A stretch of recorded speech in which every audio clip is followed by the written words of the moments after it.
Hello नमस्कार दोस्तों। आज के शानदार जानदार और जबरदस्त सेशन के अंदर आप सभी दोस्तों का तहे दिल और खुली बाहों से स्वागत है। आशा करता हूं आप भी बहुत अच्छे होंगे, स्वस्थ होंगे, मस्त होंगे और घर परिवार में बहुत अच्छे से होंगे और आपकी तैयारी बहुत ही जोरों शोरों से चल रही होगी। ठीक है।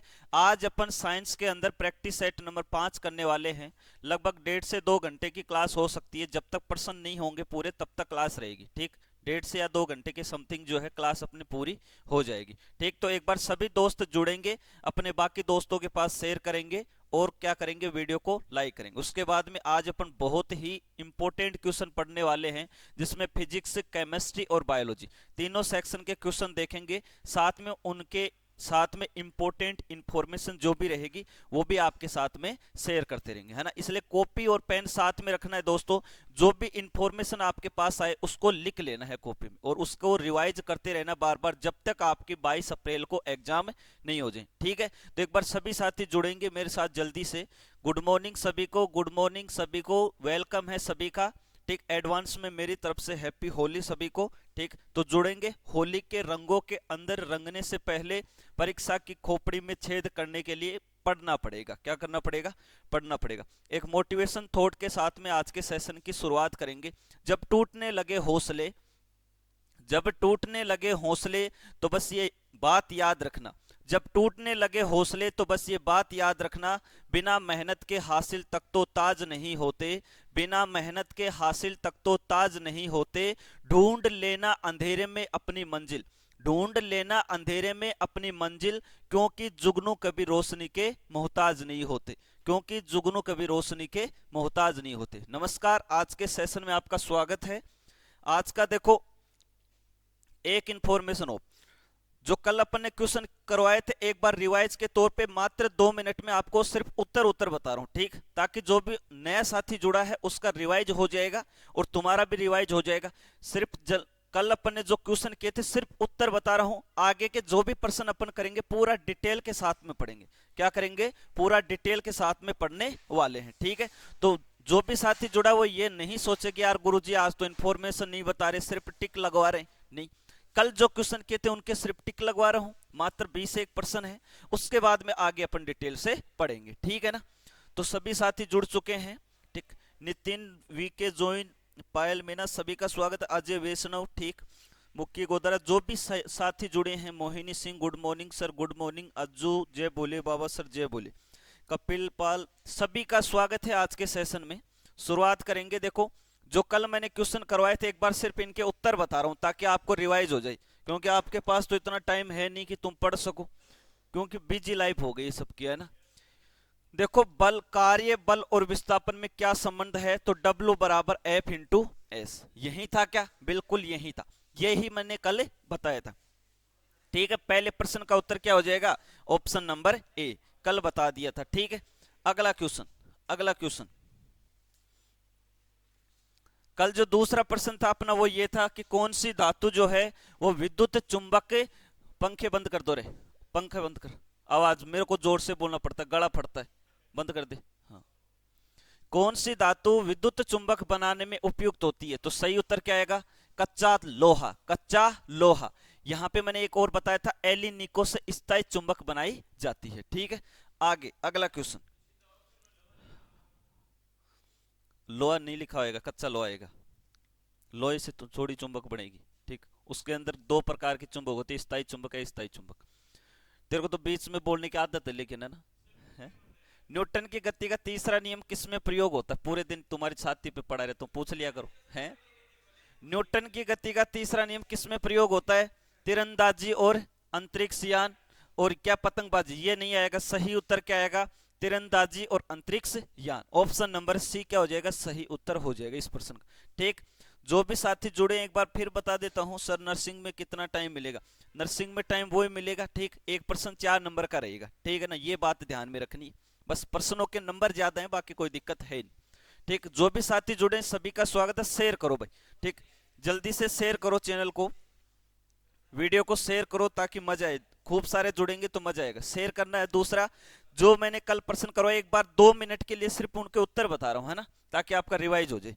अगला क्वेश्चन क्या था रे? अगला क्वेश्चन कल अपन ने ये किया था, घरों में विद्युत परिपथ का स्वरूप क्या होता है, कौन सा क्रम होता है, किस किस को याद है, कल बताया था, बिल्कुल समांतर क्रम। इसका मतलब याद तो रहता है अपने, समांतर क्रम। और यहां पे मैंने एक और बताया था, स्ट्रीट लाइट है, उसके अंदर भी समांतर क्रम। कैंडेला किसका मात्रक होता है, ज्योति तीव्रता का।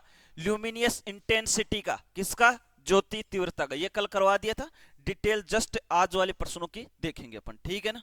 एक बार शेयर करो तुम तो, जल्दी से जोड़ो अपने साथियों को। पास्कल इकाई है, पास्कल किसकी इकाई है रे? तुम भी सारे के सारे स्टेटस लगा दो, आज जितने ग्रुपों में जुड़े हो ना सब भेज दो। पास्कल किसकी इकाई है? क्या दाब की है, या तापमान की, या आर्द्रता की, या वर्षा की? किसकी इकाई है पास्कल? दाब की। किसकी इकाई है? दाब की। अगला क्वेश्चन जो कल अपन ने पढ़ा था, विद्युत धारा किसमें प्रवाहित होती है? विद्युत धारा किससे प्रवाहित होती है? इलेक्ट्रॉन से। किसी भी परिपथ में अगर इलेक्ट्रॉन का प्रवाह हो रहा है, किसका, इलेक्ट्रॉन का प्रवाह हो रहा है, इसका मतलब उस परिपथ में विद्युत धारा बह रही है, उसको छेड़ना नहीं है, नहीं तो करंट लग जाएगा, ठीक है ना। अगला क्वेश्चन क्या था? ये था विद्युत धारा, ये तो कर लिया। ये रहा अगला प्रश्न, पृथ्वी पर किस कारण दिन रात होते हैं? किस कारण दिन रात होते हैं भाई? घूर्णन गति के कारण। किसके कारण है? घूर्णन गति के कारण। ये भी कल पढ़ लिया था, एक बार सभी का रिवाइज हो जाएगा, मात्र 2 मिनट का समय लूंगा, ज्यादा नहीं। विद्युत का सुचालक है, विद्युत का सुचालक ऑप्शन के अकॉर्डिंग क्या हो जाएगा सही उत्तर? तांबा, जिसको क्या बोलते हैं? कॉपर। क्या बोलते हैं? कॉपर, ठीक है। अगला क्वेश्चन देखो, अगला क्वेश्चन था रेडियो धर्मिता की यूनिट क्या है? रेडियो धर्मिता की इकाई क्या है? क्यूरी। क्या हो जाएगी? क्यूरी, ठीक। यहां पे देखो एक थोड़ा करेक्शन कर लेना, कल जो है एक मिस्टेक मेरे से हो गई थी, मैंने इसका जो है रेडियो धर्मिता का ऐसा यूनिट क्या बताया था कल? फर्मी बताया था, ठीक सर। इसका ऐसा यूनिट जो है बेकेरल होता है, ठीक। यहाँ पे कल गलती हो गई थी, ठीक, इसमें सभी सुधार कर लेंगे, ठीक, उसके लिए माफी चाहते हैं, ठीक। फर्मी मैंने बताया था कल, इसका ऐसा यूनिट जो कि गलत है, ठीक। इसका रेडियो धर्मिता का ऐसा यूनिट क्या होता है? बेकेरल। इसमें करेक्शन कर लेना है ना, बाकी कोई दिक्कत है नहीं। सर आप सही नहीं बताते हैं, अरे मुलायम बता देंगे भाई, चिंता मत कर। क्लास के टाइम पे कैसे बताएं? बता, एक दिन तुम्हारा डाउट सेशन लेके आऊंगा, ठीक, उसमें सारे के सारे जो भी तुम्हारे डाउट हो वो मुझे पूछ से लेना तुम सारे के सारे, ठीक है ना। आगे चलते हैं भाई, ये क्वेश्चन हो गया ना, ठीक है। अगला प्रश्न था जो 19 अप्रैल 2023, 19 अप्रैल 2023 के आर्मी की परीक्षा में पूछा गया था, दांत के डॉक्टर का दर्पण कौन सा होता है? अवतल दर्पण। कल पढ़ लिया था, इसलिए ज्यादा इंफॉर्मेशन बताएंगे नहीं, ठीक। सिर्फ रिवाइज करो 2 मिनट के लिए, ठीक, उसके बाद में आगे के प्रश्न देखेंगे। VIBGYOR, विबिगोर स्पेक्ट्रम का संबंध किसमें है? किसमें है? प्रकाश में। प्रकाश को क्या बोलते हैं? लाइट। क्या बोलते हैं? लाइट, ठीक है। अगला क्वेश्चन क्या था अपना कल का? ये था एमीटर से क्या मापा जाता है? एमीटर से क्या मापा जाता है? विद्युत धारा, इंग्लिश में बोलते हैं इलेक्ट्रिक करंट, ठीक है भाई। अभी और अपने साथियों को जोड़ो जल्दी से, ठीक, ये कल कर लिया था पढ़ने। स्थितिज ऊर्जा का सूत्र क्या है? स्थितिज ऊर्जा का सूत्र mgh। ये मैंने बताया था अभिकेंद्रीय बल का सूत्र। किसका था? अभिकेंद्रीय बल का। ये मैंने बताया था संवेग का सूत्र। और एक गतिज ऊर्जा का सूत्र बताया था 1/2 mv²। ये गतिज ऊर्जा का सूत्र ये कल बताया था, है ना। याद रखना, वो मैंने वहां पे 1 मिनट और लिया है आपके लिए ताकि आपको याद हो जाए। एसिटिक अम्ल का सूत्र, एसिटिक अम्ल किस में पाया जाता है ये पूछा है, तो क्या किस में पाया जाता है? सिरका में। एसिटिक अम्ल किस में पाया जाता है? सिरका में। ये भी कल देखा था अपन ने, ठीक। उसके बाद में अगला प्रश्न, चाकू से कौन सी धातु को काटा जा सकता है? सर चाकू से कौन सी धातु को काटा जा सकता है? सोडियम। सोडियम के अलावा एक आती है पोटेशियम और एक आती है लिथियम, ठीक, ये याद रखनी है, ठीक है ना। लेकिन आपको ऑप्शन में सोडियम ही मिलेगा, ठीक, चिंता नहीं करनी। शुष्क बर्फ क्या है? शुष्क बर्फ क्या है भाई? सही उत्तर क्या हो जाएगा? ठोस CO2। ये मैं सिर्फ 2 मिनट के लिए आपको कल वालों के उत्तर बता रहा हूं, आगे अपन पूरा डिटेल से पढ़ने वाले हैं ना। ऑनलाइन वालों चिंता मत करो तुम, ठीक है ना। अगला प्रश्न ये कल अपन ने पढ़ा था, जिन रासायनिक अभिक्रियाओं में ऑक्सीकरण और अपचयन एक साथ संपन्न होते हैं, कौन सी अभिक्रिया कहलाती है? रेडॉक्स अभिक्रिया। कौन सी अभिक्रिया कहलाती है? रेडॉक्स अभिक्रिया कहलाती है, ठीक है। आगे चलो, अगला क्वेश्चन, कुनेन प्राप्त होती है, किससे प्राप्त होती है? सिनकोना पादप की छाल से क्या प्राप्त होती है? कुनिन, जिसका यूज किस में किया जाता है? मलेरिया के इलाज में। किसके इलाज में? मलेरिया के इलाज में। और 1950 तक तो आरामखोरों को पता ही नहीं था कि मलेरिया का इलाज कैसे करें, DDT का यूज करते थे, जिसका वर्तमान में यूज कृषि कार्यों में हो रहा है। 1950 तक तो डीडीटी का यूज करते थे मलेरिया के उपचार के लिए। मलेरिया कीटाणु नाशक है, लेकिन कीटाणु किसके? पेड़ पौधों कीटाणु मारेगा, आदमी की थोड़ी मारेगा। डीडीटी खिला देते थे वो तो। कितनी मूर्खता है। आगे चलते हैं भाई। अगला प्रश्न कल यहां तक अपन ने देखा। कल का अपना लास्ट क्वेश्चन ये था, एक बार सभी शेयर कर देंगे भाई सेशन। कल का अपना लास्ट प्रश्न ये था, मानव मस्तिष्क का वजन होता है लगभग, तो कितना होता है? 1400 ग्राम। कल अपन ने लास्ट में ये प्रश्न देखा था। अब जो भी साथी जुड़े हैं, यहां से अपन क्लास को कंटिन्यू रखेंगे। आगे के महत्वपूर्ण प्रश्न आपके लिए क्या क्या हो सकते हैं, उन सभी पे डिस्कस करेंगे। इसलिए कॉपी पेन निकाल लो और जो भी मैं इंफॉर्मेशन लिखा हूं उसको लिख लेना है, ठीक है। तो आज का अपना पहला प्रश्न है ये। यहां तक तो कल के प्रश्न थे, ये है आज का अपना पहला प्रश्न। सभी साथी कमेंट सेक्शन में अपना उत्तर छापिएगा, इस क्वेश्चन का उत्तर क्या आएगा, ठीक। सभी साथी छापिएगा उत्तर क्या आएगा भाई, जल्दी से। जो भी साथी जुड़े हैं उन सभी का स्वागत और वेलकम है, सभी का स्वागत है भाई, ठीक है ना। तो जल्दी से बता दो उत्तर क्या आएगा भाई, जल्दी से बताना उत्तर क्या आएगा। स्पोर्ट्स, जय हिंद सर। अज्जू 1400, मुलायम यादव बी ऑप्शन, आकाश एक 1400। हेलो,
बताओ रे, इस प्रश्न का उत्तर क्या आएगा।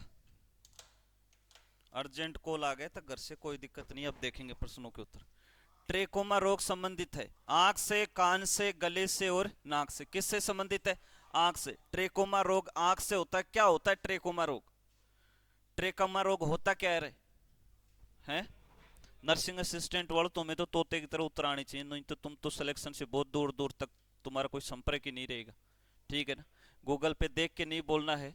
ऑनलाइन वाले शेयर कर दो रे, तुम चुपचाप देख रहे हो, अपने दोस्तों को शेयर करो, ठीक है ना। ट्रेकोमा जो है ये किससे फैलता है? आंखों के अंदर होता है। ट्रेकोमा होता क्या है? जीवाणु का, बैक्टीरिया का संक्रमण हो जाता है, ठीक। बैक्टीरिया का संक्रमण हो जाता है जिसके कारण आंखों में लाली आ जाती है, लाल आंखें हो जाती, ठीक। जो तुम उसको अपन व्हाइट व्हाइट सा पदार्थ निकलने लग जाता है, जिसको मारवाड़ी में बोलते हैं गीड़, बोलते हैं कि नहीं बोलते, ठीक।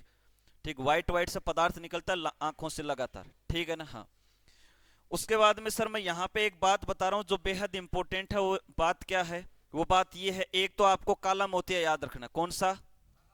काला मोतिया। इसी का दूसरा नाम है ग्लूकोमा रोग। कौन सा रोग? ग्लूकोमा रोग। सर ये काला मोतिया, ग्लूकोमा रोग, ये भी क्या है?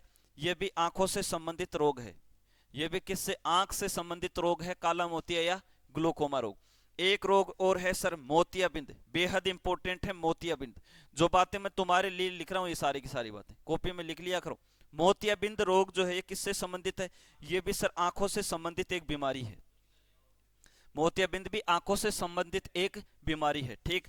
एक आता है सर कंजक्टिवा रोग। कंजक्टिवा रोग, कंजक्टिवा रोग जो है ये भी आंखों से संबंधित एक बीमारी है। ये भी आंखों से संबंधित एक बीमारी है। और सबसे इंपॉर्टेंट है कलर विजन। क्या है इंपॉर्टेंट? कलर विजन, ठीक। वर्णांधता रोग। इस वर्णांधता रोग के तीन चार नाम हैं। इसे डाल्टनिज्म रोग भी कहते हैं, इसे वर्णांधता भी कहते हैं, और इसे कलर विजन भी कहते हैं। इसमें सबसे इंपॉर्टेंट बात यह है, कलर विजन आर्मी के लिए तो बेहद इंपॉर्टेंट है कलर विजन, ठीक। क्योंकि कलर विजन का पॉइंट भी बनता है आर्मी में। शिवनाथ सीधा बैठ जा, सामने देख, मेरे को बोलना नहीं पड़े किसी को कि तुम सामने देखो, है ना। वर्णांधता जो है ये क्या है? डाल्टनिज्म भी कहा जाता है, कलर विजन भी। इसमें व्यक्ति लाल तथा हरे रंग में, कौन से में? लाल तथा हरे रंग में विभेद नहीं कर पाता है, ठीक। और एक जन्मजात रोग, कैसा रोग है? जन्मजात रोग, इस बात का ध्यान रखें, ठीक है। इसने सबसे पहले होपनर नामक वैज्ञानिक ने डाल्टन नामक व्यक्ति के आंख में इस रोग की पहचान की थी, इसलिए इसे डाल्टनिज्म रोग भी कहते हैं। किसने की थी खोज? होपनर नामक वैज्ञानिक ने। किसने? होपनर नामक वैज्ञानिक ने सर्वप्रथम डाल्टन की आंख में इस रोग को देखा, इसकी पहचान की, इसलिए इसे डाल्टनिज्म रोग भी कहते हैं, ठीक है। यहां पे ये प्रश्न आपका क्लियर हुआ। अगला क्वेश्चन, आज का अपना दूसरा क्वेश्चन। अब ऑनलाइन वालों कमेंट देखता हूं, तब तक बताएंगे सभी। बंटी गुप्ता, रंगों की पहचान नहीं होती, कोई दिक्कत नहीं, तेरे भी है क्या कलर विजन? आंख कमजोर होती है भाई। सर मेरे भी नेम लो। आदर्श कुमार, बंटी कुमार, खान ग्रांट, क्या बोल रहे भाई? ए ऑप्शन बाकी नकुल यादव सही है, कमांडो ए ऑप्शन सही है, आदर्श कुमार सही है, ठीक। हिमांशु क्या बोल रहे भाई? चलो बताओ, मुक्की गोदारा ए ऑप्शन सही भी है, ठीक। एक बार शेयर करेंगे अपने दोस्तों के पास सभी की सभी, ठीक। उसके बाद में पढ़ तो रहे हैं अपन। इस प्रश्न का उत्तर बताओ भाई। गुर्दे की कार्यवाही इकाई क्या है? ऑनलाइन वाले कमेंट करेंगे इस प्रश्न का सही उत्तर क्या आएगा। गुर्दे की कार्यवाही इकाई क्या है? विशाल पाल ए ऑप्शन बता रहा है, कमांडो नेफ्रॉन बता रहा है, Aakash nephron, Payal A option, Kapil nephron, Ajju A option, Veer A option, Rakesh B, ठीक है। Amit A option, Bunty A option, nephron Bunty Gupta, Sahban Fauji B, Sanjay A option. चलो इसका आएगा इस प्रश्न का उत्तर। हरे गुर्दे की कार्यवाही इकाई क्या होती है? क्या न्यूरॉन होती है या नेफ्रॉन होती है? सबसे ज्यादा कंफ्यूज तो इनमें रहता है, क्या होती है रे? न्यूरॉन नहीं होती है ना। सही उत्तर क्या आएगा? नेफ्रॉन। गुर्दे की संरचनात्मक और क्रियात्मक इकाई क्या कहलाती है? नेफ्रॉन। सर ये न्यूरॉन क्या है? तंत्रिका तंत्र। किसकी? तंत्रिका तंत्र की, तंत्रिका तंत्र की संरचनात्मक और क्रियात्मक इकाई, संरचनात्मक एवं क्रियात्मक इकाई, एवं क्रियात्मक इकाई, ठीक। क्या कहलाती है? तंत्रिका तंत्र, नर्वस सिस्टम जिसको बोलते हैं। नर्वस सिस्टम मतलब तंत्रिका तंत्र की संरचनात्मक एवं क्रियात्मक इकाई क्या कहलाती है? न्यूरॉन कहलाती है, ठीक। लेकिन पूछ ले कि गुर्दा, गुर्दे को क्या बोलते हैं रे? किडनी, ठीक है ना। गुर्दे की क्या संरचनात्मक एवं क्रियात्मक इकाई क्या कहलाती है? नेफ्रॉन। और सर एक मानव शरीर की ओर याद रख लेना, मानव शरीर की संरचनात्मक एवं क्रियात्मक इकाई क्या कहलाती है? मानव शरीर की संरचनात्मक एवं क्रियात्मक इकाई कहलाती है कोशिका, सेल। क्या कहलाती है? कोशिका। एक मैंने बताया था श्वसन की संरचनात्मक एवं क्रियात्मक इकाई क्या कहलाती है? श्वसन की संरचनात्मक एवं क्रियात्मक इकाई, structure and functional unit of respiratory system. श्वसन की, जैसे मैं श्वसन की क्रिया कर रहा हूं, ठीक, ये श्वसन की संरचनात्मक और क्रियात्मक इकाई कहलाती है वायु कुपिका। क्या कहलाती है? वायु कुपिका, ठीक है ना। ये याद रखना है, आपका प्रश्न परीक्षा में कतई गलत नहीं होगा, ठीक। इतनी बात याद है तो अच्छी बात है, स्क्रीनशॉट ले सकते हैं, ठीक। सेल बिल्कुल सही, आर्मी बॉय नेफ्रॉन सही है तेरा, रेखा सही है, सबम सबनम है, क्या है भाई? सहबान फौजी ए ऑप्शन सही है, आर्मी बॉय कोशिका सही है, ठीक। अगले प्रश्न पे चलते हैं। मैं प्रत्येक प्रश्न में साइड में हो रहा हूं ताकि तुम स्क्रीनशॉट ले सको। छार का स्वाद कैसा होता है? सर आर्मी के अंदर पूछा गया 18 अप्रैल 2023 को, ठीक। अब तुम देख लो, ऐसे ऐसे प्रश्न पूछे गए थे साइंस में पिछली बार, फिर भी पता नहीं तुम क्या करके आ गए, आराम करो, हैं? कई आए थे ना करके, ऐसे उठपटांग उत्तर कर दिए, उसका नतीजा फिर यही है, ठीक है ना। लेकिन इस बार गलती नहीं करनी है, इसलिए पूरे के पूरे प्रश्न करवा दी। कितने प्रश्न करवा दी? अभी तक जितने क्वेश्चन करवाए गए, अगर उनको तुम दोबारा से रिवाइज कर लो ना साइंस में, ईमानदारी से सिलेक्शन पक्का हो जाएगा साइंस में तो, ठीक। 30 में से 30 आ जाएंगे आराम से। खूब सारे प्रश्न करवा दिए, 1000 से ज्यादा, जहां तक मुझे पता 2000 प्रश्न हो चुके हैं, ठीक है। तो पूरे वीडियो जहां जहां पे साइंस मैंने ले रखे, एक बार सारों को स्पीड से देख डालो, तुम्हारा रिवाइज हो जाएगा। छार का स्वाद कैसा होता है? खट्टा होता है, नमकीन होता है, मीठा होता है? कड़वा होता है। छार का स्वाद कैसा होता है? कड़वा। छार जो है ना, छार, सर छार का पीएच मान कहां से कहां तक होता है? 7 से 14 के मध्य, 7 से 14 के मध्य, 7 से 14 के मध्य किसका पीएच मान होता है? छार का। छार का पीएच मान 7 से 14 के मध्य होता है, ठीक है ना। ये बात याद रखनी है।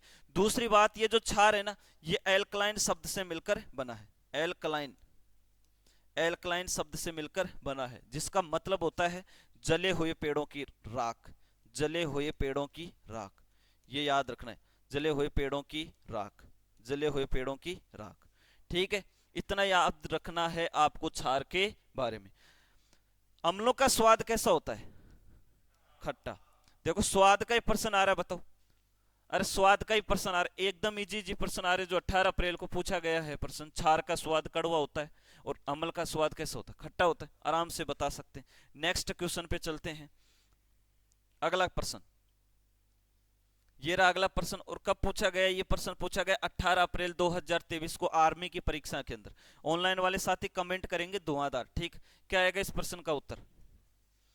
बंटी पीएच 1 से 7 बिल्कुल, एसिड सही है, बेस पूरा का पूरा छाप दे, एकदम सही है तेरा। कड़वा है बिल्कुल सही है बंटी। गुप्ता कमांडो खट्टा बिल्कुल सही है। अजय वैष्णव सही है। तनु सिंह सही है। ठीक, और बंटी बी बी ऑप्शन सही है। अजय बिल्कुल एल्कलाइन शब्द है, कड़वा लागे मीठा झूठ, हाँ बिल्कुल सही है बंटी सही है। जरीना खान खट्टा बिल्कुल सही है। हिमांशु ए सही है। सोएब बी ऑप्शन सही है। कमांडो सी सही है। सुमित खट्टा सही है। सतीश ए सही है। हिमांशु यादव ए। अजय वैष्णव सी। आदर्श बी। ठीक है, इस प्रश्न का उत्तर क्या आएगा रे? चूने के पानी का दूध या रंग किस कारण होता है? कौन आएगा बताएगा इसका उत्तर? क्या आएगा उत्तर? ये आएगा क्या, या फिर ये आएगा, या फिर ये आएगा, या ये आएगा? क्या आएगा उत्तर? ए ऑप्शन वाले ऊपर याद करो। ऐसे कौन कौन है कि गुरुजी क्यों टाइम खराब करे हो हमें, तो प्रश्न देखते पता लग गया, तो उत्तर तो यही आएगा है। अच्छा, ऐसे कौन कौन है कि गुरुजी हमसे पूछो उत्तर बी आएगा? ऐसे कौन कौन ऊपर याद करो। ठीक है, उत्तर आएगा भाई साहब ए ऑप्शन। क्या आएगा? A option. इसको बोलते हैं कैल्शियम कार्बोनेट। ठीक है ना, चूने के पानी को दूध या रंग प्रदान करने के लिए कैल्शियम कार्बोनेट का प्रयोग किया जाता है। इस कैल्शियम कार्बोनेट का नाम ही चूना पत्थर है। अरे नाम ही इसका चूना पत्थर है। क्या नाम है इसका? चूना पत्थर। इसलिए चूने पत्थर को तुम पानी में डालोगे तो पानी का रंग कैसा कर देगा? दूध या कर देगा। देखा होगा तुमने कली कैसे बनाते हैं, देखा है क्या किसी ने? देखा है, हाँ वही। इस चूना पत्थर जो है इसी का दूसरा नाम क्या है रे? संगमरमर। क्या है? संगमरमर। संगमरमर। ठीक, इन दोनों का सूत्र पूछ लेता परीक्षा में। इन दोनों का कि संगमरमर का सूत्र बताओ तो CaCO3 बताना है। चूना पत्थर का सूत्र बताओ तो CuCO3 बताना है। HCl इसे क्या कहते हैं? नमक का तेजाब। किसका तेजाब? नमक का तेजाब। किसे कहते हैं? HCl हाइड्रोक्लोरिक अम्ल, जिसका उपयोग किया जाता है शौचालयों को साफ करने में। H2O तुम्हें पता ही है, जल। क्या है? जल। और सर Na2SO4 धावन सोडा। कौन सा सोडा? धावन सोडा, धोने का सोडा, सोडियम सल्फेट जिसको बोलते हैं। ठीक, Na2SO4 धावन सोडा, सोडियम सल्फेट। सारे के सारे ऑप्शनों के बारे में आपको पता होना चाहिए, इसलिए बोल रहा हूँ कॉपी में लिख लिया करो भाई साथ में। ठीक है ना, आगे चलें क्या? संगमरमर चूना पत्थर बिल्कुल बंटी सही है। ऋतिक संगमरमर सही है। कौन है? सहबान फौजी बिल्कुल सही है। ठीक, जरीना खान ये ऑप्शन सही है। बंटी सल्फर बिल्कुल सही है। अगला प्रश्न आज के लिए आपका ये रहा, आज का अपना अगला प्रश्न। ये कब पूछा गया था भाई? ये पूछा गया 19 अप्रैल 2023। 19 अप्रैल 2023 को ये प्रश्न पूछा गया। ठीक, क्या प्रश्न है? चींटी के डंक में कौन सा अम्ल पाया जाता है? चींटी के डंक में। अब बताओ, ये पिछले बार मैंने करवाए थे सारे के सारे। ऐसा सिंगल पर्सन, ये एक पर्सन बाहर से आ जाए तो आ जाए, बाकी 14 नंबर का मैटर मैंने करवाया था। ठीक है ना, और मैंने फिजिक्स के नोट्स बना दिए हैं। ठीक है ना, जो भी इंटरेस्टेड है वो ले सकता। फोटोकॉपी के पैसे तुम्हारे लगेंगे, कहीं तुम सोचो गुरुजी फ्री में देंगे, मैं खुद बाहर से करवाऊंगा तुम्हारे लिए। ठीक, हाँ, या फिर मैं ऐसे कर सकता हूँ किसी एक को दे दूंगा, बाहर से करवा के सबको दे देगा। ठीक, बाकी यहाँ से भी नहीं मिलेंगे। ठीक है ना, वो चीजें। तो चींटी के डंक में कौन सा अम्ल पाया जाता है भाई? फॉर्मिक अम्ल। क्या पाया जाता है?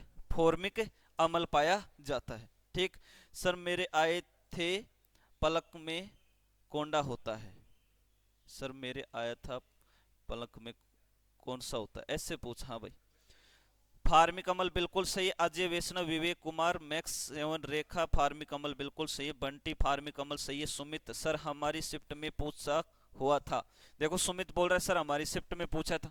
ठीक, तभी तो लिख रखा है 19 अप्रैल को पूछा गया प्रश्न है। ठीक है ना, सही उत्तर क्या आएगा? फॉर्मिक अमल। अब इधर सुनो, ये फॉर्मिक अमल है ना, ये 3 चीजों में पाया जाता है। एक तो चींटी के डंक में। किसमें? चींटी के डंक में जो प्रश्न पूछा गया है। ठीक, एक दूसरा किसके डंक में पाया जाता है? बिच्छू के डंक में। बिच्छू के डंक में। और तीसरा किस में पाया जाता है? तीसरा नेटल के पादप। नेटल के पादप को छूने से भी फॉर्मिक अम्ल का स्राव होता है। नेटल का पादप, कौन सा पादप? नेटल का पादप। ठीक है ना, याद रखना, शेयर करना सेशन को, एक एक चीज आपको अच्छे से बता रहा हूं ताकि परीक्षा में गलत नहीं हो। सर एसिटिक अम्ल जो है ये किस में पाया जाता है? सिरका में। किस में पाया जाता है? सिरका में। सर एसिटिक अम्ल का सूत्र होता है CH3COOH। क्या होता है? CH3COOH किसका सूत्र है? एसिटिक अम्ल का, जिसे एथेनोइक अम्ल भी कहा जाता है। ठीक है, उसके बाद में आपको इसके बारे में जानकारी होनी चाहिए। एस्कोर्बिक अम्ल विटामिन सी का रासायनिक नाम है, एक तो विटामिन सी का रासायनिक नाम है। दूसरा एस्कोर्बिक अम्ल सर्वाधिक मात्रा में किसमें पाया जाता है? आंवला। ठीक, किसमें पाया जाता है? आंवला में। बच गए एक टार्ट्रिक अम्ल, बेहद इंपॉर्टेंट है, ये भी आगे आएगा। टार्ट्रिक अम्ल भी पिछली बार आर्मी के अंदर पूछा गया था कोई ना कोई शिफ्ट में। ठीक, अरे उसको बंद कर दे रहे। टार्ट्रिक अम्ल किस में पाया जाता है? इमली में। बेहद इंपॉर्टेंट है टार्ट्रिक अम्ल। ठीक, आगे आएगा भी प्रश्न, पिछली बार पूछा गया ये प्रश्न। ठीक है ना, ये सारी की सारी बातें आपको याद रखनी है परीक्षा में। इनमें से पिछली बार अगर चीटी के ढंग से पूछा गया तो इन ऑप्शन में से किसी से भी प्रश्न पूछा जा सकता है। इसलिए जो चीजें नहीं आई उनको लिख लिया करो, ऐसे बालाजी की तरह मुंह फुला के बैठना नहीं है यहाँ पे। ठीक, नहीं आता उनको लिख लिया करो। ठीक है ना, ऑनलाइन वाले साथी कमेंट में लिखे रहे अगले प्रश्न का उत्तर, है ना। अगला प्रश्न आपके लिए ये रहा। चलो अगला प्रश्न और भी सरल है, ये रहा आज का अपना अगला प्रश्न। ऑनलाइन वाले साथी कमेंट करेंगे जल्दी से। इमली बिल्कुल, रेखा सही है, शबनम फौजी नाइस क्लास, बंटी गुप्ता इमली, गुरप्रीत इमली बिल्कुल सही है, बंटी इमली सही है भाई, अजय वैष्णव सही है, बंटी। टोमेटो में टार्ट्रिक, टोमेटो में टमाटर में टार्ट्रिक नहीं पाया जाता दोस्त, टमाटर के अंदर ऑक्जेलिक अम्ल पाया जाता है। टमाटर का लाल रंग लाइकोपीन के कारण, बिल्कुल सही है मुख्य गोदारा। ऋतिक कुमार सर मैंगो में कौन सा अम्ल पाया जाता है प्लीज बता दो। बिल्कुल बताएंगे, चिंता मत कर तू। Shoaib A option. इस प्रश्न का उत्तर क्या आएगा? A option. ठीक है भाई, इस क्वेश्चन का उत्तर क्या आएगा रे?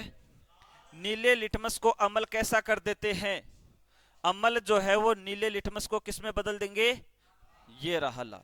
मैंने दो बातें बताई थी, दोबारा से देखना, तुम्हारा रिवाइज हो जाएगा। एक तो शब्द बताया था मैंने अनिल, कौन सा बताया था?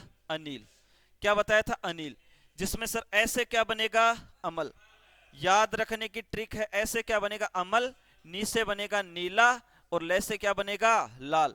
अर्थात अमल नीले लिटमस को किस में बदलेगा? लाल। अमल नीले लिटमस को कैसे बदलेगा? लाल में। ठीक, तो यहां से याद हो गया गुरुजी, अब कभी नहीं भूलेंगे। एक छलनी याद रखनी है। क्या याद रखनी है? छलनी। छलनी, छलनी जानते हो ना? छ से बनेगा छार, ले से बनेगा लाल और नी से बनेगा नीला। अर्थात छार जो है वो लाल लिटमस को किस में बदल देंगे? नीले में। अर्थात छार जो है वो लाल लिटमस को किस में बदल देंगे? नीले में। तो यहां से अब कैसा भी प्रश्न पूछे तुम्हारा गलत नहीं होगा। ठीक है ना, तो नीले लिटमस को अमल कैसा कर देता है? तो कैसा कर देगा? लाल। और छार का पूछ लेता तो छार लाल को नीले में। अमल का पीएच मान 0 से 7 के बीच में होता है और क्षार का पीएच मान 7 से 14 के बीच में होता है, बस कोई दिक्कत नहीं। ठीक, इसके अलावा यहां से कोई प्रश्न बनेगा नहीं। ठीक, जिसको स्क्रीनशॉट लेना है वो ले सकता है। सर एक बंटी कुमार है, एक बंटी गुप्ता है, कोई दिक्कत नहीं। सहबान है, सबनम नहीं है, कोई दिक्कत नहीं भाई। ठीक, ये कमेंट इतने फास्ट चलते कि नाम जल्दी से दिख नहीं पाता है ना, ताकि जो आता है वो ही ले लेते हैं ना। चलो इस प्रश्न का उत्तर बताओ। सेशन को शेयर करो, ठीक है, कम से कम 100 प्लस तो करो। जितने बच्चे देख रहे हैं उतने लाइक है नहीं, वीडियो को लाइक जरूर से करें। ठीक है ना, इस प्रश्न का उत्तर बताना क्या आएगा भाई? इसका क्या उत्तर आएगा? ऑनलाइन वाले साथी कमेंट करेंगे क्या उत्तर आएगा। निम्न में से कौन सा अमल है? चीनी अमल है क्या? नहीं, ये कतई नहीं है। क्या नमक अमल है? नहीं। क्या शहद अमल है? नहीं। ठीक, तो क्या है अमल? सिरका। सिरका जो एक अमल है जिसका क्या होता है, जिसे एसिटिक अमल भी कहा जाता है। कौन सा अमल कहा जाता है? एसिटिक अमल। ठीक, और ये जो एसिटिक अमल है इसी का दूसरा नाम क्या है? एथेनोइक अमल। कौन सा अमल है रे? एथेनोइक अमल। मेरे भाई कोई भी ऑप्शन आ सकता है परीक्षा में, ठीक है ना, इसलिए कंफ्यूजन रखना ही नहीं है, इसलिए लिखवा रहा हूं बार बार। वहां पे तुमने एसिटिक अमल रट रखा, ऑप्शन में एथेनोइक अमल आ जाएगा तो क्या करोगे? तुम बोलोगे गुरुजी ने तो लिखवाया नहीं, एथेनोइक अम्ल भी कोई चीज है क्या? इसलिए एथेनोइक अम्ल भी ऑप्शन में आ सकता है, और इसका सूत्र भी पूछा जा सकता है, ठीक है ना, एसिटिक अम्ल का CH3COOH, ठीक है ना। याद रखना, अपने को पूरी पीएचडी करके जानी, हर चीज का पता होना चाहिए, तभी प्रश्न परीक्षा में सही होगा, है ना। और एक याद रखना, एसिटिक अम्ल जो है, एसिटिक अम्ल पूरा का पूरा सिरका नहीं होता, एसिटिक अम्ल पूरा कभी सिरका नहीं होता, एसिटिक अम्ल का 4 से 8% विलियन सिरका कहलाता है, 4 से 8% विलियन क्या कहलाता है? सिरका कहलाता है। ये बात याद रखना है, भूलना नहीं है। एसिटिक अम्ल का 4 से 8% विलियन क्या कहलाता है? सिरका कहलाता है, ठीक। और प्रशांत नीचे आए एक बार, इसको उतार लिया क्या? इधर वो 2 1 3 है, जितने भी उनको काट दे सबको, है ना, और 2 गिलास में आधे आधे कर ले। कल तो जाऊंगा मैं, फिर कौन पिएगा? सर आपने बताया नहीं कि मैंगो में कौन सा, अरे बता देंगे, रुक तो जा। एथेनोइक अम्ल बिल्कुल सही है, CH3COOH, ठीक। अगला प्रश्न यहां तक हो गया, अगर क्लियर है क्या? अगला क्वेश्चन ये रहा आज का अपना। चलो इस प्रश्न का उत्तर बताएंगे सभी साथी, क्या आएगा जल्दी से बताओ भाई, इस प्रश्न का उत्तर बताओ जल्दी से, क्या आएगा?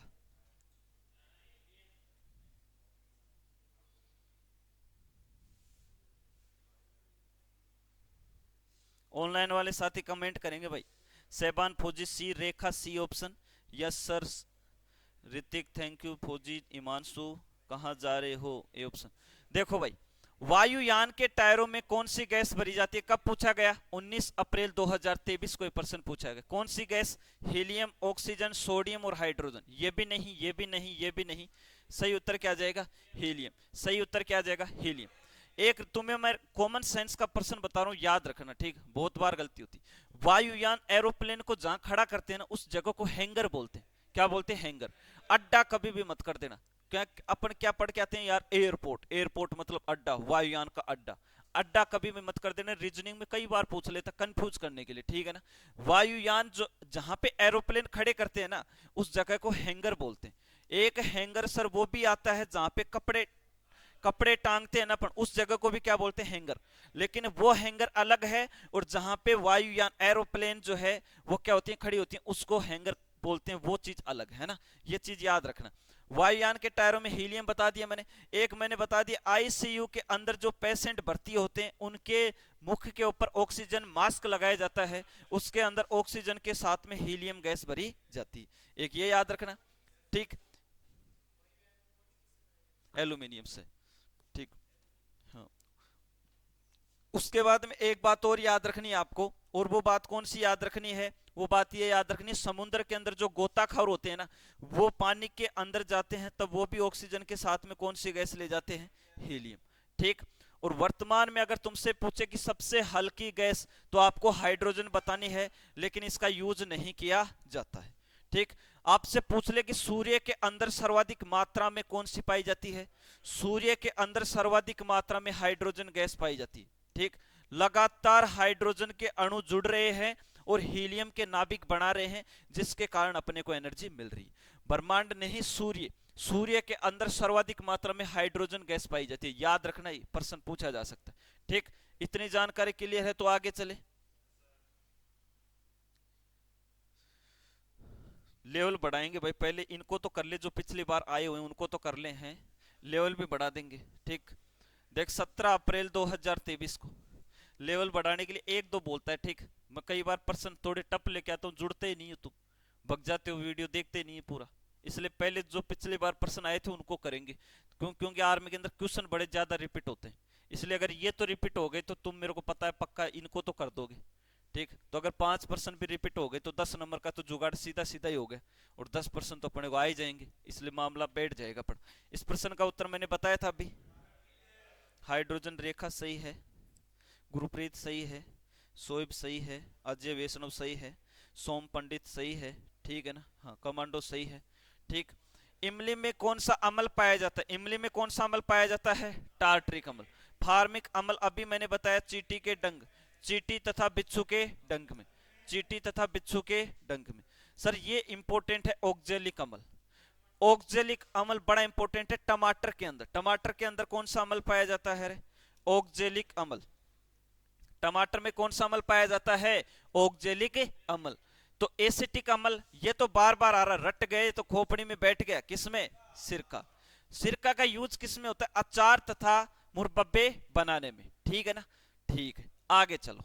ठीक, इसका यूज किसमें होता है? अगर कोई भी शर्ट है, व्हाइट शर्ट है, उस पर कोई सब्जी के दाग धब्बे लग गए तो ऑक्जेलिक अम्ल का यूज किया जाता है उन दाग धब्बों को हटाने में। ठीक है, आगे चलते हैं। अगला क्वेश्चन ये रहा, इस प्रश्न का सही उत्तर क्या आएगा भाई? अब देखो, ये प्रश्न मुझे खुद को नहीं पता था, जब मैंने इसको देखा कि यार ये 17 अप्रैल को आया था, ठीक। और भाई साहब मैं दावे के साथ कह सकता हूँ ये प्रश्न 17 अप्रैल से पहले ये मैंने उदाहरण में लिखवा रखा था, ऐसे कैसे? बताओ किस किस को पता है कि फलों का पकना मैंने उदाहरण में लिखवाया था, भौतिक और रासायनिक में? नोट्स में मिला के देख लेना तुम, वहां पे लिखा हुआ है। ठीक, परीक्षा से पहले लिखवा दिया था फलों का पकना उदाहरण के अंदर, और सीधा ऐसे कैसे छप गया था। ठीक है ना? हाँ, तो फलों का पकना कौन सा परिवर्तन है रे? इसका सीधा सा मतलब ये कि जो मैं पढ़ा रहा हूं ना वो ही परीक्षा में आएगा, है ना? इसलिए चिंता तो करनी नहीं है। फलों का पकना कौन सा परिवर्तन है? रासायनिक, ऊष्माशोषी या जैविक या भौतिक? फलों का पकना रासायनिक परिवर्तन है। कौन सा परिवर्तन है? रासायनिक परिवर्तन। रासायनिक परिवर्तन के कुछ महत्वपूर्ण उदाहरण मैं आपके सामने लिख रहा हूं जो इस बार परीक्षा में आ सकते हैं। रासायनिक परिवर्तन के महत्वपूर्ण उदाहरण में पहला लिख रहा हूं जो परीक्षा में आ सकते हैं, मेहंदी का रचना। किसका रचना रे? मेहंदी का रचना एक रासायनिक परिवर्तन का उदाहरण है। मेहंदी रंग लाई, ये गाना भी है, ठीक है ना? ये परीक्षा में आ सकता है। एक लोहे के ऊपर जंग लगना, कौन सा आएगा? लोहे के ऊपर जंग लगना, लोहे के ऊपर जंग लगना, ठीक। एक सर परीक्षा में आ सकता है दूध का दही में बदलना, ठीक, ये भी रासायनिक परिवर्तन का उदाहरण है। दूध का दही में बदलना, दूध का दही में बदलना, दूध का दही में बदलना किसका उदाहरण है? रासायनिक परिवर्तन का उदाहरण। एक सर परीक्षा में क्या आ सकता है? एक परीक्षा में आ सकता है दूध का दही हो गया, लोहे के ऊपर जंग लगना हो गया, मेहंदी का रचना हो गया, ठीक। एक आ सकता है सर किण्वन, इस बार आएगा किण्वन। किण्वन सर क्या है? एक जो है रासायनिक परिवर्तन का उदाहरण। एक परीक्षा में आ सकता है प्रकाश संश्लेषण। सर प्रकाश संश्लेषण एक रासायनिक अभिक्रिया का प्रकार है। प्रकाश संश्लेषण एक रासायनिक अभिक्रिया का प्रकार है। एक भोजन का पचना, कोयले का दहन एक रासायनिक अभिक्रिया, कोयले का दहन, पेट्रोल डीजल ये सब इसमें आएंगे, ठीक है ना? ईंधन का दहन रासायनिक परिवर्तन का उदाहरण है। ये सब परीक्षा में आ सकते हैं, इसलिए लिख रहा हूं। इस बार पक्का इनमें से कोई ना कोई एक एग्जाम्पल फंसेगा एग्जाम में, पक्का इनमें से एक एग्जाम्पल फंसेगा रासायनिक परिवर्तन का, क्योंकि ऐसा रासायनिक परिवर्तन और भौतिक परिवर्तन का प्रश्न परीक्षा में नहीं आए, ऐसे कभी हो ही नहीं सकता। 100% पक्का यहां से प्रश्न आएगा भौतिक और रासायनिक परिवर्तन से, इसलिए सारे उदाहरण इंपॉर्टेंट है। मेहंदी का रचना, लोहे के ऊपर जंग लगना, दूध का दही में बदलना, किण्वन, ठीक। प्रकाश संश्लेषण, कोयले का दहन, ईंधन का दहन, ठीक। उसके बाद में क्या है? भोजन का पचना, भोजन का पचना, भोजन का पचना, ये भी रासायनिक परिवर्तन का उदाहरण इंपॉर्टेंट है, परीक्षा में आ सकता है। 7 के बाद में 8 आता, 9 थोड़ी आता, ठीक, मिटेगा नहीं अभी। भोजन का पचना, इतने इंपॉर्टेंट उदाहरण आपको याद रखने। और एक लास्ट में लिख देता हूं, वो क्या है? फलों का रंग बदलना, ठीक है ना? फलों का, अरे कहां जाओगे? अरे क्या ट्रैक हो रही है? फलों का रंग बदलना, क्या बदलना? रंग बदलना। कैसा उदाहरण है? रासायनिक। क्या बताओ, हरा टमाटर अगर लाल टमाटर में बदल गया तो बताओ लाल टमाटर से वापस हरा बनेगा क्या? कभी नहीं बनेगा। इसका मतलब अगर फल पक गए, रंग बदल गया तो वापस से थोड़ी चेंज होगा, ठीक है ना? तो फलों का रंग बदलने की बजाय मैं फलों का पकना लिखूंगा तो बेस्ट रहेगा, ठीक है ना? फलों का पकना बेस्ट रहेगा, ठीक है ना? अब ये तो फलों का पकना तो है ही इसमें, चलो फिर भी मैंने लिख दिया है, ठीक है ना? जितने भी मैंने उदाहरण लिखे हैं बेहद इंपॉर्टेंट है, परीक्षा में आने की 100% संभावना है। और रासायनिक परिवर्तन का उदाहरण ज्यादा पूछा जाता है परीक्षा में, इसलिए ऑनलाइन वाले स्क्रीनशॉट ले सकते हो भाई, स्क्रीनशॉट ले लेना इसका, ठीक। बेहद इंपॉर्टेंट बातें हैं जो परीक्षा में आएंगी। सर मोमबत्ती का जलना कौन सा परिवर्तन है? मोमबत्ती का जलना भौतिक तथा रासायनिक परिवर्तन दोनों का उदाहरण है, जिसमें मोम का पिघलना भौतिक परिवर्तन है और मोमबत्ती का जलना भौतिक और रासायनिक दोनों है। याद रखना, कंफ्यूज नहीं होना है, ठीक।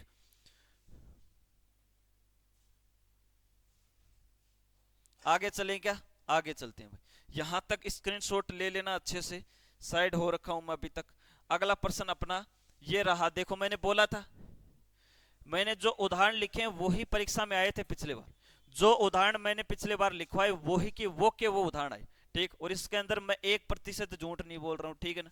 भले पिछले साल के नोट्स उठा के देख लेना आप, 1% भी झूठ नहीं, ठीक। लोहे के ऊपर जंग लगना, फलों का पकना तक मैंने लिखवाया था, ठीक है ना। किण्वन भी, लोहे में जंग लगना किस प्रकार का परिवर्तन है, भौतिक, जैविक, उष्माशोषी या रासायनिक। सर रासायनिक परिवर्तन, अभी अभी पढ़ लिया अपन ने। लोहे को जंग से बचाने के लिए, इस बार अगर प्रश्न आएगा तो ये आएगा, इस बार अगर प्रश्न आएगा तो कैसे आएगा, ध्यान से सुनना। लोहे को जंग से बचाने के लिए उसके ऊपर किसकी परत चढ़ाई जाती है। सर लोहे को जंग से बचाने के लिए उसके ऊपर जस्ता, किसकी, जस्ता, इसी को क्या बोलते हैं, जिंक। और इसी को कैसे लिखेंगे, जेडन, ठीक, की परत चढ़ाई जाती है।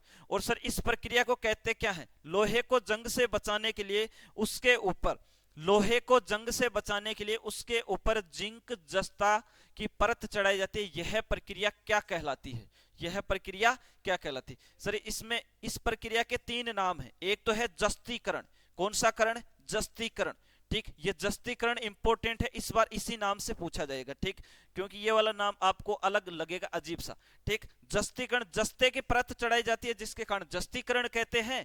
दूसरा इसे कहते हैं यसद लेपन, क्या कहते हैं, यसद लेपन। और सर तीसरा इसका नाम है गैल्वेनीकरण, क्या है, गैल्वेनीकरण।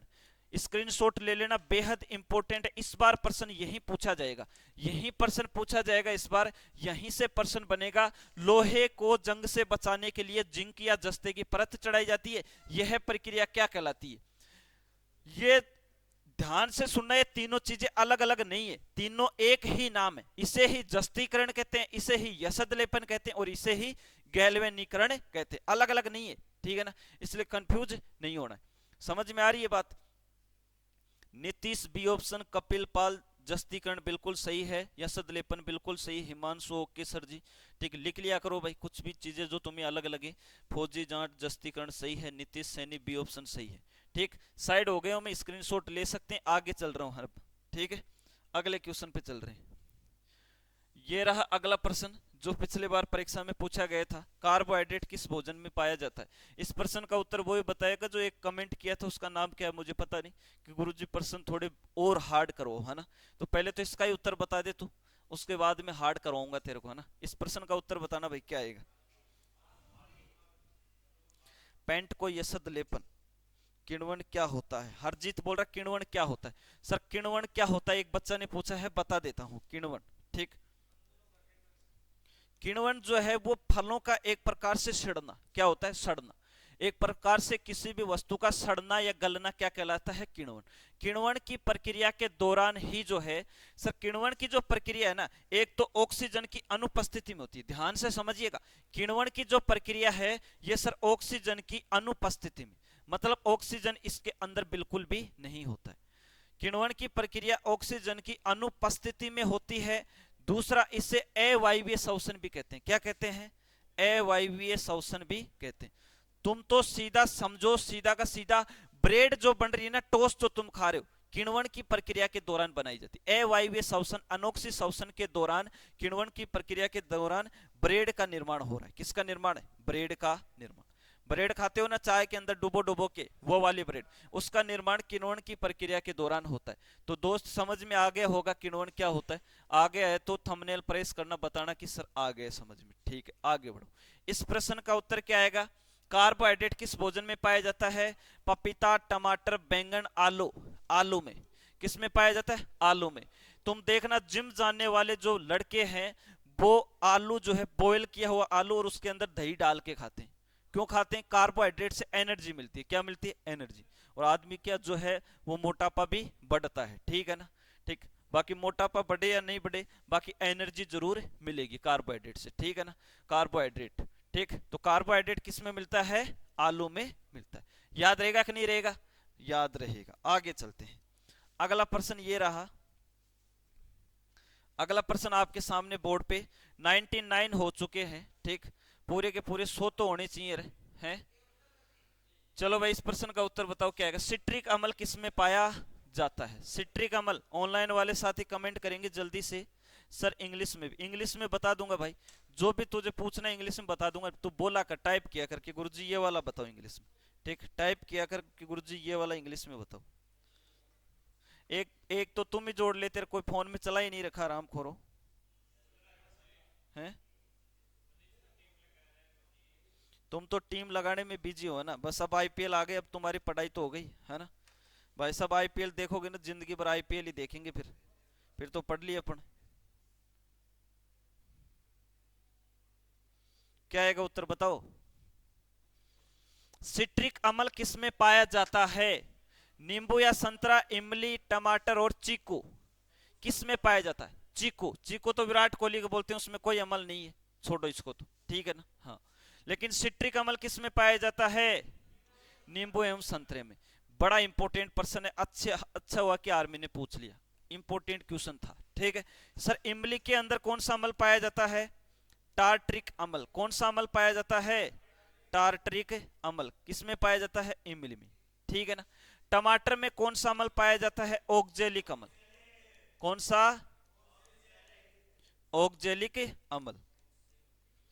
ऑक्जेलिक अम्ल किसमें पाया जाता है? टमाटर में पाया जाता है। याद रहेगा कि नहीं रहेगा?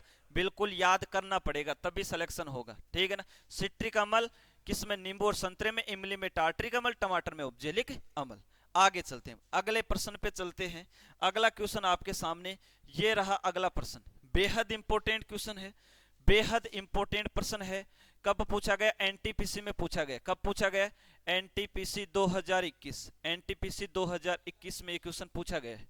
ठीक, तो क्या गुरुजी रेलवे वालों को पढ़ा रहे हो? रेलवे वालों को नहीं पढ़ा रहे, किसी भी प्रश्न के ऊपर लिखा हुआ नहीं होता, किसी भी परीक्षा में आ सकता है, ठीक है ना।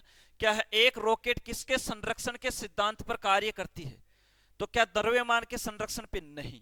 तो क्या ऊर्जा? नहीं। क्या कोणीय? नहीं। सही उत्तर आएगा रेखीय। एक रॉकेट की जो गति है वो रेखीय संवेग संरक्षण के सिद्धांत पर कार्य करती है। क्या होता है ये रेखीय संवेग संरक्षण? क्या होता है सर? रॉकेट की गति, पहले तो ये बना रहा हूं रॉकेट, ये है रॉकेट, रॉकेट को छोड़ेंगे, सुई से छोड़ेंगे, ठीक है ना। ये लो रॉकेट, ये मैं इसमें बॉक्स क्यों बना रहा हूं? अच्छे से समझना है, जिसको समझना वो रुकेगा, बाकी जा सकता, कोई दिक्कत नहीं है, ठीक। ऑनलाइन वालों की बात हो रही, तुम्हारी नहीं, ठीक। ये जो रॉकेट है तुम्हारे, ठीक है ना, ये रॉकेट में नीचे क्या है रे? नीचे बास्ती लगाएंगे, इसमें क्या लगाएंगे? बास्ती, जिसको क्या बोलते हैं? आग, ठीक है ना। ये रॉकेट है, क्या है रे? रॉकेट, ठीक। इधर बनाओ गुरुजी इस प्रकार से। अब बन गई कि नहीं बन गई रॉकेट? अब बन गई रॉकेट, अब पूरी की पूरी रॉकेट बन गई, अब बस लॉन्च करने का काम बचा है, ठीक है ना। रॉकेट के बारे में जिस प्रकार से जितने प्रश्न आते हैं सारे के सारे बता रहा हूं, जो आर्मी के अंदर पूछे जाते हैं, है ना। आर्मी में सर रॉकेट का पहला प्रश्न तो यह पूछा जाता है, क्या पूछा जाता है कि रॉकेट की गति न्यूटन के गति के कौन से नियम पर आधारित है? पहला प्रश्न जो आर्मी में पूछा गया, न्यूटन की गति के तीसरे नियम पर है। न्यूटन की गति का तीसरा नियम, गति के तीसरे नियम पर आधारित है, तीसरे नियम पर आधारित है। यह बात याद रहेगी कि नहीं रहेगी? बिल्कुल याद रहेगी गुरुजी, बिल्कुल याद रहेगी, ठीक है ना। याद रहेगी कि नहीं रहे? याद तो रखनी पड़ेगी, ठीक है ना, याद तो रखनी पड़ेगी। अब देखो, रॉकेट न्यूटन की गति के तीसरे नियम पर पहला प्रश्न क्लियर। दूसरा, रॉकेट के लिए जो परीक्षा में प्रश्न पूछा जाता है, सर रॉकेट की जो गति है, अगर न्यूटन की गति का तीसरा नियम ऑप्शन में नहीं आए तो क्रिया प्रतिक्रिया के नियम पर आधारित है। किसके ऊपर आधारित है? क्रिया प्रतिक्रिया के नियम पर आधारित है, क्रिया प्रतिक्रिया के नियम पर आधारित है, क्रिया प्रतिक्रिया के नियम पर आधारित है, ठीक। तीसरा, रॉकेट के बारे में बेहद इंपॉर्टेंट प्रश्न पूछा जाता है, रॉकेट के अंदर ईंधन किसके रूप में भरा जाता है? दोबारा से सुनना, रॉकेट में ईंधन किसके रूप में भरा जाता है? पैकेट्स तथा बंडलों के रूप में। किसके रूप में? पैकेट्स तथा बंडलों के रूप में। बेहद इंपॉर्टेंट प्रश्न है। रॉकेट में जो ईंधन है, तभी तो मैंने ये बंडल बनाए हैं। अरे कोई देवी साहब बीड़ी का मंडल नहीं है, ठीक है ना। हाँ, ये मंडल किसका है? ये ईंधन है, ठीक है ना। हाँ, पैकेट अथवा बंडलों के रूप में। ईंधन किसके रूप में भरा जाता है? पैकेट अथवा बंडलों के रूप में। और यह प्रश्न नेवी डबल ए के अंदर पूछा जा चुका है। नेवी के अंदर एक एग्जाम होती है आर्टिफिशियल अप्रेंटिस, आर्टिफिशियल अप्रेंटिस जिसको बोलते हैं नेवी डबल ए। उसमें प्रश्न पूछा गया रॉकेट के अंदर जो ईंधन भरा जाता है वो किसके रूप में भरा जाता है, पैकेट्स अथवा बंडलों के रूप में भरा जाता है। तो भाई साहब आपके परीक्षा में ये 3 प्रश्न इस प्रकार से पूछे जा सकते हैं। गति के तीसरे नियम पर आधारित, क्रिया प्रतिक्रिया के नियम पर आधारित, पैकेट अथवा बंडलों के रूप में ऊर्जा भरी जाती है, और जो है चौथा जो प्रश्न में पूछा गया है रेखीय संवेग संरक्षण पर आधारित, रेखीय संवेग संरक्षण पर आधारित, संवेग संरक्षण पर आधारित, संरक्षण पर आधारित। ठीक, याद रहेगा। 4 बातें मैंने बता दी हैं, बेहद इंपॉर्टेंट बात बता रहा हूं क्या होता है ये रेखीय संवेग संरक्षण। रेखीय संवेग संरक्षण किसी भी बल का ऊपर डिपेंड नहीं करता। तो क्या ये बताओ मेरे को, रॉकेट जब लॉन्च करते हैं तो वापस नीचे आती क्या, नहीं आती है। क्यों, क्योंकि गुरुत्वाकर्षण बल के प्रभाव को समाप्त कर देती, कोई भी बल रॉकेट की गति के ऊपर कार्य नहीं करता, इसलिए जितना वेग स्टार्टिंग में होता है उतना वेग ही लास्ट में होता है। ठीक, यह किसी के भी बल के ऊपर प्रभावी नहीं होती है, यही क्या है रेखीय संवेग संरक्षण का नियम। आगे चलते हैं आज के अपने नेक्स्ट प्रश्न पे। आर्मी में अगर प्रश्न पूछा जाएगा तो सिर्फ यही पूछा जाएगा, इसके अलावा रॉकेट से कोई प्रश्न परीक्षा में बनेगा नहीं आर्मी की में, ठीक है ना। तो जिसको लिखना लिख सकता है, स्क्रीनशॉट लेना है ले सकता है, जिसको भी स्क्रीनशॉट लेना है वो ले सकता है। आगे चलते हैं, आगे चलो गुरुजी, आगे चलो। उत्प्लावनता का सिद्धांत, उत्प्लावनता का सिद्धांत किसने दिया, किसने दिया उत्प्लावनता का सिद्धांत? पक्का आर्किमिडीज ने दिया है 100%।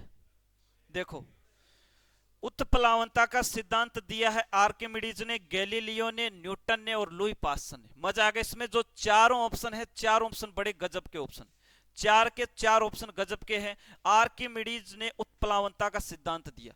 ठीक, उत्प्लावनता का सिद्धांत किसने दिया? आर्किमिडीज ने। ये क्या होता है ये उत्प्लावनता का सिद्धांत? कभी प्रैक्टिकल किया होगा, पानी की बाल्टी है उसको टंकी में डुबो के देखा है क्या? डुबो के देखा है क्या? पानी की खाली बाल्टी लेना किसी दिन, उसको टंकी के अंदर डुबो के देखना। ठीक, जब तक वो पानी में रहती है ना वजन लगता ही नहीं है, ऐसे लगता है कि ये तो मेरी अंगुली से उठ रही है, उठ जाती है पानी के अंदर। जब तक पानी में रहती है अंगुली से उठ जाती है, लेकिन जैसे पानी से ऊपर आती है तो अंगुली जो है इसका ऐसे हो जाता है मामला सीधा। ठीक, क्यों हो जाता है? क्योंकि जैसे पानी के ऊपर आई तब सिर्फ और सिर्फ बल कौन लगा रही? तुम्हारी अंगुली। जब तक बाल्टी पानी के अंदर थी, पानी के अंदर उत्प्लावनता का सिद्धांत काम कर रहा था, उत्प्लावनता का सिद्धांत काम कर रहा था, जिसके कारण वस्तु आपको हल्की लग रही थी। ठीक है ना, यही है उत्प्लावनता का नियम जो आर्किमिडीज ने दिया था। सर ये गैलीलियो कौन है? गैलीलियो ने दूरबीन की खोज की। ठीक, कई बार दूरबीन ने आके क्या आएगा? टेलीस्कोप। कौन सा स्कोप है? टेलीस्कोप। टेलीस्कोप या दूरबीन की खोज किसने की? वैज्ञानिक गैलीलियो ने। किसने? वैज्ञानिक गैलीलियो ने। ऑनलाइन वाले साथी मैं आपके कमेंट देख पा रहा हूं, सभी के उत्तर सही हैं। सेशन को ज्यादा से ज्यादा शेयर करें। सर ये जो न्यूटन है इसने क्या दिया? इसने तो, न्यूटन तो हमारा क्या है? हमारा गुरु है न्यूटन। ठीक, बेहद इंपॉर्टेंट आदमी है न्यूटन, जिसने किसके नियम दिए हैं? गति के नियम। गति के नियम किसने दिए हैं? सर आइजक न्यूटन ने। किसने दिए हैं? सर आइजक न्यूटन, इसका पूरा नाम है। लुई पास्चर बड़ा काम का आदमी है, लुई पास्चर बड़ा काम का आदमी है। रेबिच के टीके की खोज किसने की है? लुई पास्चर ने। ठीक, और लुई पास्चर के बारे में तो मैंने तुम्हें बताया था। शादियों में किसको बुलाते हैं? दुल्हन को बुलाइए। ठीक, तो दुल्हन पहले से बैठी थी लुई पास्चर की शादी में, लेकिन लुई पास्चर जो है ये प्रयोगशाला में क्या कर रहा था? ये प्रयोगशाला के अंदर रेबिच का टीका बना रहा था। बोला रुको थोड़ी देर, मैं ऐसे टीके की खोज कर रहा हूं जो पूरे विश्व के अंदर तहलका मचा देगा, क्योंकि पूरा विश्व उस टाइम पर रेबिच के रोग से क्या था? ग्रसित था। भविष्य में मेरा नाम लिया जाएगा रेबिच के टीके के रूप में। ठीक, और उस दिन जो है रेबिच के टीके का इलाज हुआ था। तब से जो है कुत्ते के काटने से जो रोग हो रहा था रेबिच, इसका इलाज संभव हो पाया। नहीं तो व्यक्ति अगर कुत्ता या बंदर काट लेता था तो ऑन द स्पॉट खत्म हो जाता था 1-2 दिन में। क्यों हो जाता था? क्योंकि इसका इलाज था नहीं सर, इसका इलाज था नहीं। रेबिच के टीके से पहले इसका इलाज ये था, लोहार के पास जाते थे, जिस हिस्से पे कुत्ते ने काटा है उस हिस्से पे एकदम गर्म रोड करके और डाल देते थे सीधे। ठीक है ना, मान लो किसी को यहाँ पे कुल्ले पे खा गए तो उसका तो मामला वैसे गड़बड़ है, फिर तो उसको तो क्या होना पड़ेगा? अपंगी होना पड़ेगा, लंगड़ा होना पड़ेगा। बहुत भयंकर इलाज था, बहुत बुरा इलाज था रेबिज रोग का। ठीक, इसने पूरे विश्व के अंदर क्रांति लाई लुई पास्चर ने, ठीक है ना। तुम्हें पता है रेबीज का जब टीका बना था उस टाइम में प्रारंभ में 14 इंजेक्शन लगते थे नाभिक के अंदर। किस में लगते थे? नाभि में 14 इंजेक्शन लगते थे। पता है कि नहीं पता? लेकिन धीरे धीरे धीरे धीरे टेक्नोलॉजी और जो है चिकित्सा के क्षेत्र में वृद्धि हुई। वर्तमान में मात्र 5 इंजेक्शन लगते हैं। कितने इंजेक्शन लगते हैं? 5। और अब ऐसे नहीं है कि तुम नाभि में ही लगवाओ, अब तुम्हारी मन की मर्जी, अगवाड़े में लगवाओ, पिछवाड़े में लगवाओ, कहीं लगवाओ, है ना, कोई दिक्कत नहीं, ठीक है ना, कहीं पर भी लगवाओ। अब जो है इसका पूरा इलाज है। तो लुई पास्चर ने किसकी खोज की? रेबीज के टीके की। रेबीज के टीके की खोज किसने की? लुई पास्चर ने, ठीक है। याद रखना सारा का सारा मामला बेहद इंपॉर्टेंट है। अगला प्रश्न, प्रतिरोध की इकाई क्या है? प्रतिरोध की इकाई क्या है?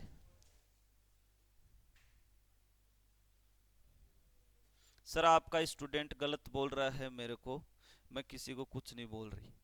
अरे गलत कौन बोल दिया भाई? गलत नहीं बोलना है, आराम आराम से धीरे धीरे काम चला लो, ठीक है ना। प्रतिरोध की इकाई क्या है? क्या ओम है या एम्पियर है या वोल्ट है या इनमें से कोई नहीं? प्रतिरोध की इकाई जो तुम्हें पता है, पिछली बार ये प्रश्न भी 18 अप्रैल को पूछा गया था, ठीक, 18 अप्रैल 2023 आर्मी की परीक्षा के अंदर ही, ठीक। प्रतिरोध की इकाई क्या होती है? ओम होती है।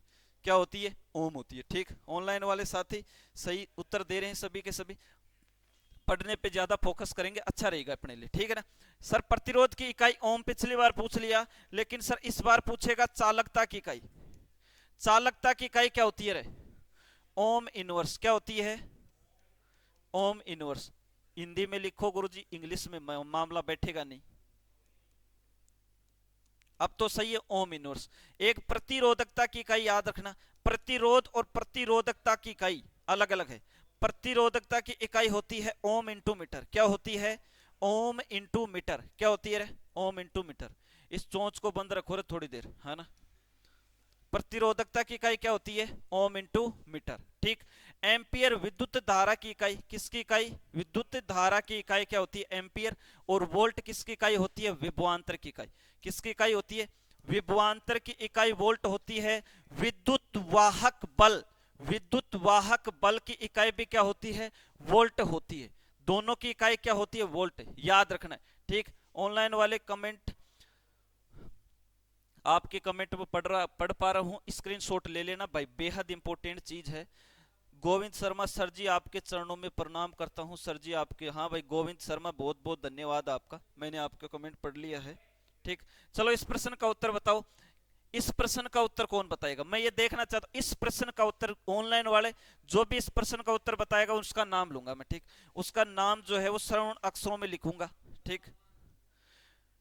कैलोरी निम्न में से किसकी इकाई है? जितने साथी देख रहे हैं उतने जो हैं उतने लाइक नहीं है भाई साहब, वीडियो को लाइक कर दिया करो रे, अपने दोस्तों के पास शेयर भी कर दो, ठीक, वो भी क्लास का आनंद ले सके।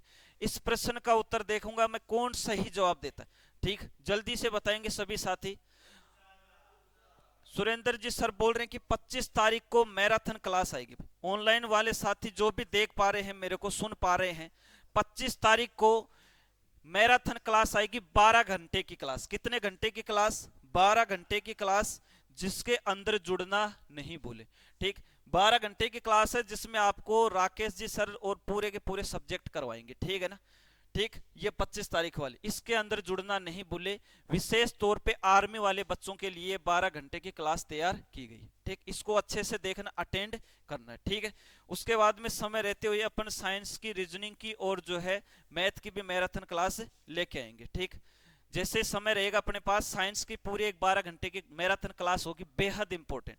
लगातार पूरे 1000 प्रश्न करवाएंगे। 1000 प्लस का अपना टारगेट रहेगा साइंस के अंदर, 1000 प्लस प्रश्न, बेहद इंपॉर्टेंट प्रश्न। और 12 घंटे की मैराथन क्लास रहेगी। उसकी डेट अभी अनाउंस नहीं करेंगे, जैसे मुझे समय मिलेगा मैं आपको अनाउंस कर दूंगा, ठीक है ना। 12 घंटे की 1000 प्लस प्रश्न साइंस के करवाएंगे, जिसमें बी का मतलब बायोलॉजी, सी केमिस्ट्री और आर पी, और पी मतलब फिजिक्स। बायोलॉजी, केमिस्ट्री और फिजिक्स। साथ में मैं आपको 1000 प्रश्नों में टेक्नोलॉजी, कुछ प्रश्न टेक्नोलॉजी के भी आ जाते हैं। वर्तमान में पूछ लेगा बताओ जो चंद्रयान 3 लॉन्च किया गया उसके लैंडर का नाम क्या है, तो तुम क्या बताओगे? लैंडर। तुम्हारा हो जाएगा उधर लैंड, उधर ही हो जाएगा परीक्षा के अंदर ही, ठीक। तो ऐसे प्रश्न भी अपन टेक्नोलॉजी वाले प्रश्न भी करेंगे, ठीक है ना। तो जल्दी जब भी मेरे को समय मिलेगा मैं अनाउंस करूंगा, ठीक। 1000 प्लस पर्सन करेंगे साइंस के।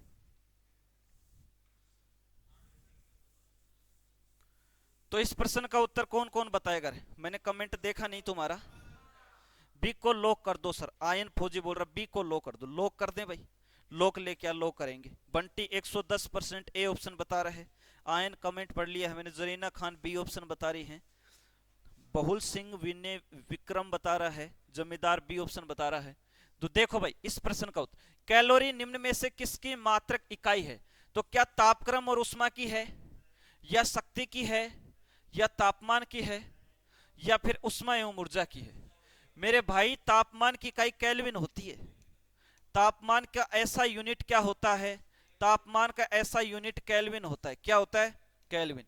तो मेरे दोस्त तू ये बता, केल्विन होता है, ये तो कैलोरी है, इसलिए ए ऑप्शन जो बता रहा है उसका तो गलत हो गया। अरे तापक्रम और तापमान एक ही बात है, ठीक है ना। तापक्रम और तापमान एक ही बात है। तो भाई साहब यहाँ पे तापमान की ऐसा यूनिट तो केल्विन होती है, इसलिए ए ऑप्शन तो कट हो गया। तापमान ये भी कट हो गया। शक्ति का मात्रक तो वाट होता है। शक्ति का मात्रक क्या होता है? वाट। और पिछली बार परीक्षा में पूछा गया एक अश्व शक्ति बराबर कितना वाट? 746 वाट। आर्मी की परीक्षा में पूछा गया प्रश्न, एक अश्व शक्ति बराबर कितना वाट? 746 वाट, 746 वाट, ठीक है ना। एचपी को क्या बोलते हैं हिंदी में? अश्व शक्ति, हॉर्स पावर, अश्व शक्ति, अश्व शक्ति। बताओ एक हॉर्स पावर में कितनी ताकत होती है? 746 वाट की ताकत होती है, ठीक है। तो भाई साहब इसका सही उत्तर आएगा उष्मा व ऊर्जा। उष्मा का मात्रक भी कैलोरी होता है, ऊर्जा का मात्रक भी क्या होता है? कैलोरी। तुम बोलोगे गुरुजी आप तो मजे लेते हो, कल परसों तो ऊर्जा का मात्रक जूल बताए थे, आज कैलोरी बता दी। और कैलोरी से ही किलो कैलोरी बनती है और किलो कैलोरी से ही जूल बनता है, ठीक है ना। याद रखना, थोड़ा सा ज्ञान रखो। अब मैं लिख रहा हूं उसको ध्यान से देख लेना, ठीक है ना। आगे कंफ्यूज नहीं होना है। उष्मा बोले चाहे ऊर्जा बोले और चाहे कार्य बोले, इन तीनों का मात्रक जूल होता है। तीनों का मात्रक क्या होता है? जूल। मोस्ट इंपोर्टेंट लगा लेना। उष्मा बोले, ऊर्जा बोले, चाहे कार्य बोले, ठीक। उष्मा को क्या बोलते हैं? हीट। ऊर्जा को एनर्जी, कार्य को वर्क। उष्मा, ऊर्जा और कार्य तीनों का मात्रक क्या होता है? जूल। और सर 1 जूल बराबर 10 की पावर 7 अर्ग क्या होता है? 10 की पावर 7 अर्ग। याद रखना 1 जूल बराबर 10 की पावर 7 अर्ग। ये जे, जे का मतलब जूल। 1 जूल बराबर 10 की पावर 7 अर्ग होता है। याद रखना। अर्ग क्या है गुरुजी? अरे अर्ग जो है ये क्या है? ये कार्य का क्या है? सीजीएस मात्रक। क्या है? सीजीएस मात्रक, ठीक। क्या मात्रक है? सीजीएस मात्रक। आगे चलो, अगले प्रश्न पे चलो। अगला क्वेश्चन क्या रहेगा आपके लिए? ये रहा आज का अपना अगला प्रश्न। मजा आ गया भाई, इस प्रश्न को देख के तो मजा आ गया। क्या उत्तर आएगा इसका? आबिद खान पूछ रहा है एनए में नर्सिंग असिस्टेंट में पासिंग मार्क्स। मुझे नहीं पता दोस्त, अगर पता होता तो बता देता, ठीक है ना। पता नहीं है भाई, है ना। मिस्टर आर्य पंडित, जूल बिल्कुल सही है, गोपाल बिल्कुल सही है, सोनू बिल्कुल सही है, ठीक। कमेंट आने चाहिए भाई आपके। जब कमेंट आते हैं तो लगता है तुम जिंदा हो, देख रहे हो मुझे, ठीक है ना। हाँ तो देखो, मानव में लाल रुधिर कणिकाओं का जीवन काल होता है। और जहां तक मुझे पता है ये प्रश्न तो 100% बच्चों का सही है। ऑनलाइन के अंदर एक भी बच्चा ऐसा नहीं होगा जिसको इस प्रश्न का उत्तर नहीं आता होगा। इस क्वेश्चन का उत्तर तो सबको आता है। आता है कि नहीं आता? और तुम्हें किस किस को आता है? ये सबको आता है, बिल्कुल सबको आता है। तो सही है मामला, फिर सही है मामला। ऑनलाइन वाले साथी 120 की लाइन लगा दो, लड़ी लगा दो पूरी की पूरी, ठीक। बी को लॉक कर दो। आयन बिल्कुल सही है। बी 120 दिन जिन भी साथियों ने कमेंट किया एकदम सही है। बलराम सही है, बंटी सही है, कपिल, देवराज, विवेक, बंटी, जरीना खान, गोरप्रीत, तनु सिंह, दीपक चौधरी, सभी का सही, सभी का सही है। 120 दिन सही उत्तर क्या आएगा? 120 दिन। Option number B, option number B बिल्कुल सही है। अब इस बार प्रश्न कैसे पूछेगा परीक्षा में? ध्यान से समझना, ध्यान से सुनना है। पूरा का पूरा ब्लड वाला चैप्टर यहीं पर ही बता दूंगा कि कौन सा प्रश्न इस बार बनेगा, ठीक है ना। इसलिए अच्छे से समझ लेना। बिल्कुल सभी का सही। आर्यन पंडित, भोल सिंह, रेखा, हरभजन सिंह, जमींदार और कौन है? मतादीन कुमार, मातादीन सही है, लक्ष्मी सिंह सही है, ठीक है बिल्कुल। बी को लॉक कर देंगे भाई। नीतीश ढुकिया सही है, जय श्री राम, गोपाल सिंह बिल्कुल सही है, ठीक। मानव में लाल रुधिर कणिकाओं का जीवन काल 120 दिन होता है। इधर देखना भाई, सर 3 बातें बता रहा हूं, तीनों बातें परीक्षा के लिए बेहद इंपॉर्टेंट है, अच्छे से समझना है, अच्छे से देखना है। 120 दिन इसका तो सही है। मैं आपको एक तो बोल रहा हूं आरबीसी, क्या बोल रहा हूं आरबीसी। सर आरबीसी बोले चाहे डब्ल्यूबीसी बोले और चाहे प्लेटलेट्स बोले, चाहे क्या बोले प्लेटलेट्स बोले, सर तीनों का ही निर्माण कहां होता है। एक प्रश्न तो ये पूछेगा, आरबीसी बोले चाहे डब्ल्यूबीसी बोले चाहे प्लेटलेट्स, तीनों का ही निर्माण अस्थि मज्जा बोन मैरो में होता है। कहां होता है, अस्थि मज्जा। कहां होता है, अस्थि मज्जा बोन मैरो के अंदर। अस्थि मज्जा बोन मैरो में कहां होता है, बोन मैरो, बोन मैरो, अस्थि मज्जा या बोन मैरो के अंदर होता है। दूसरी बात क्या याद रखें गुरुजी, आरबीसी का जीवन काल तो पता लग गया, डब्ल्यूबीसी का भी बता दो। डब्ल्यूबीसी का जीवन काल, डब्ल्यूबीसी का जीवन काल मेरे दोस्त सभी को पहले ही क्लियर कर देता हूं। हालांकि डब्ल्यूबीसी का जीवन काल कोई निश्चित नहीं होता है, लेकिन फिर भी परीक्षा में आ जाए 4 से 7 दिन के बीच में, लगभग 4 से 7 दिन के बीच का कोई ऑप्शन आपको मिलेगा, वो आपको क्या करना है, सही टिक करना है। तीसरी बात परीक्षा में क्या पूछेगा, सर प्लेटलेट्स का जीवन काल। किसका जीवन काल, प्लेटलेट्स का जीवन काल भी पूछा जा सकता, बिल्कुल पूछा जा सकता मेरे दोस्त। इसका सही उत्तर क्या आ जाएगा, इसका सही उत्तर आएगा 10 से 12 दिन। कौन बताएगा इसका सही उत्तर, इसका सही उत्तर आएगा 10 से 12 दिन। याद रहेगा कि नहीं रहेगा, बिल्कुल याद तो करना पड़ेगा, ठीक है ना, याद तो करना पड़ेगा, ठीक है। डब्ल्यूबीसी का जीवन काल 4 से 7 दिन, प्लेटलेट्स का जीवन काल 10 से 12 दिन। अब एक एक बात और बता दूं, आरबीसी जो है ना, आरबीसी सर इसका अन्य नाम बता दो। आरबीसी का अन्य नाम है, अरे ल्यूकोसाइट कहां है, इरिथ्रोसाइट। क्या है, इरिथ्रोसाइट। आरबीसी का अन्य नाम है मेरे भाई इरिथ्रोसाइट। डब्ल्यूबीसी का भी बता दो गुरुजी, डब्ल्यूबीसी इसका अन्य नाम है ल्यूकोसाइट। कौन सा साइट है, ल्यूकोसाइट। ये भाई साहब परीक्षा में पूछे जाते हैं इसलिए लिख रहा हूं, नहीं तो इतना टाइम खराब करते ही नहीं, ठीक है ना, परीक्षा में पूछा जाएगा। ऐसे पूछ लो, मान लो कि इरिथ्रोसाइट का जीवन काल कितना होता है। अब तुम्हारे तो छक्के छूट गए वहां पे हैं, तुम्हें रट रखा 120 दिन, 120 दिन आरबीसी का जीवन काल। जैसे वहां पे इरिथ्रोसाइट नाम आएगा, आधों की तो हवा निकल जाएगी उधर ही कि यार इरिथ्रोसाइट तो गुरुजी ने बताया नहीं, धोखा कर गए हमारे साथ है, ये तो परीक्षा में पूछ लिया, गुरुजी ने बताया नहीं। तो इरिथ्रोसाइट आरबीसी का ही दूसरा नाम है, ल्यूकोसाइट डब्ल्यूबीसी का दूसरा नाम है। और तो गुरुजी 2 का ही बता दिए, तो एक का और बता दो, प्लेटलेट्स नाराज हो जाएगी। इसका अन्य नाम जो है, इसका अन्य नाम है पट्टिकाणु। क्या है, पट्टिकाणु। इसका सर एक नाम और है जिसको बोलते हैं बिंबाणु। क्या बोलते हैं, बिंबाणु। और इसका सर एक नाम और है जिसे बोलते हैं, कौन सा, कौन सा बोलते हैं, थ्रोम्बोप्लास्ट। क्या बोलते हैं, थ्रोम्बोप्लास्ट, थ्रोम्बोप्लास्ट। ये तीनों इसके अन्य नाम है, तीनों क्या है इसके अन्य नाम। जो इसको भी साथी को स्क्रीनशॉट लेना है ले लो भाई, जल्दी से स्क्रीनशॉट ले लो। सर आप कहां से हैं, बंटी जयपुर से हैं भाई। सर नर्सिंग असिस्टेंट में भी ऐसे ही क्वेश्चन आएंगे, और उसमें भी ऐसे आएंगे, उसमें कौन से आसमान से गिरेंगे, ऐसे प्रश्न आएंगे, चिंता क्यों करता है तू। अरे भगवती बिंबाणु प्लेटलेट्स, बिल्कुल सही है भाई, बिल्कुल मैंने लिख रखा है, ये देखिए रहा बिंबाणु है ना। बंटी सर आप कहां से हैं, प्लेस बता दिया भाई बंटी यार। नर्सिंग में यूपीएससी आएगा, हाँ हरजीत बोल रहा है यूपीएससी का आएगा, बिल्कुल सही बात है ना। यूपीएससी का नहीं आएगा, सरल प्रश्न ही आएंगे। सर जी ऑफलाइन भी कोचिंग, ऑफलाइन भी है भाई, ऑफलाइन भी है ना। लवकेश सर नर्सिंग असिस्टेंट में भी, अरे कितनी बार पूछेगा। जरीना खान, सोनू सर इसी से हम आरपीएफ की तैयारी कैसे कर सकते हैं। अरे आरपीएफ में ऐसी साइंस आएगी भाई, आरपीएफ में भी ऐसे क्वेश्चन आते हैं। स्क्रीनशॉट ले लिया होगा, आगे बढ़ रहा हूं, आगे बढ़ रहा हूं, ठीक, कोई दिक्कत नहीं भाई, घर का काम करो, सब कुछ करो, सारा काम करनी जरूरी है, ठीक है ना। चलो इस प्रश्न का उत्तर बताओ, ठीक, इस प्रश्न का उत्तर बताओ। आरबीसी नेम का हमारे यहाँ एक डॉक्टर है सर, बहुत अच्छी बात है भाई। सुमित बोल रहा है आरबीसी नाम का, बिल्कुल अच्छी बात है, तो उससे तो याद हो जाएगा तेरा, जल्दी लिंक कर ले उस डॉक्टर को, ठीक है ना। हाँ उसको ये मत बोल देना कि तेरा जीवन काल 120 दिन का ही है, जितने मजे करने उतने कर ले, है ना, ये मत बोल देना डॉक्टर को, आरबीसी नाम का को।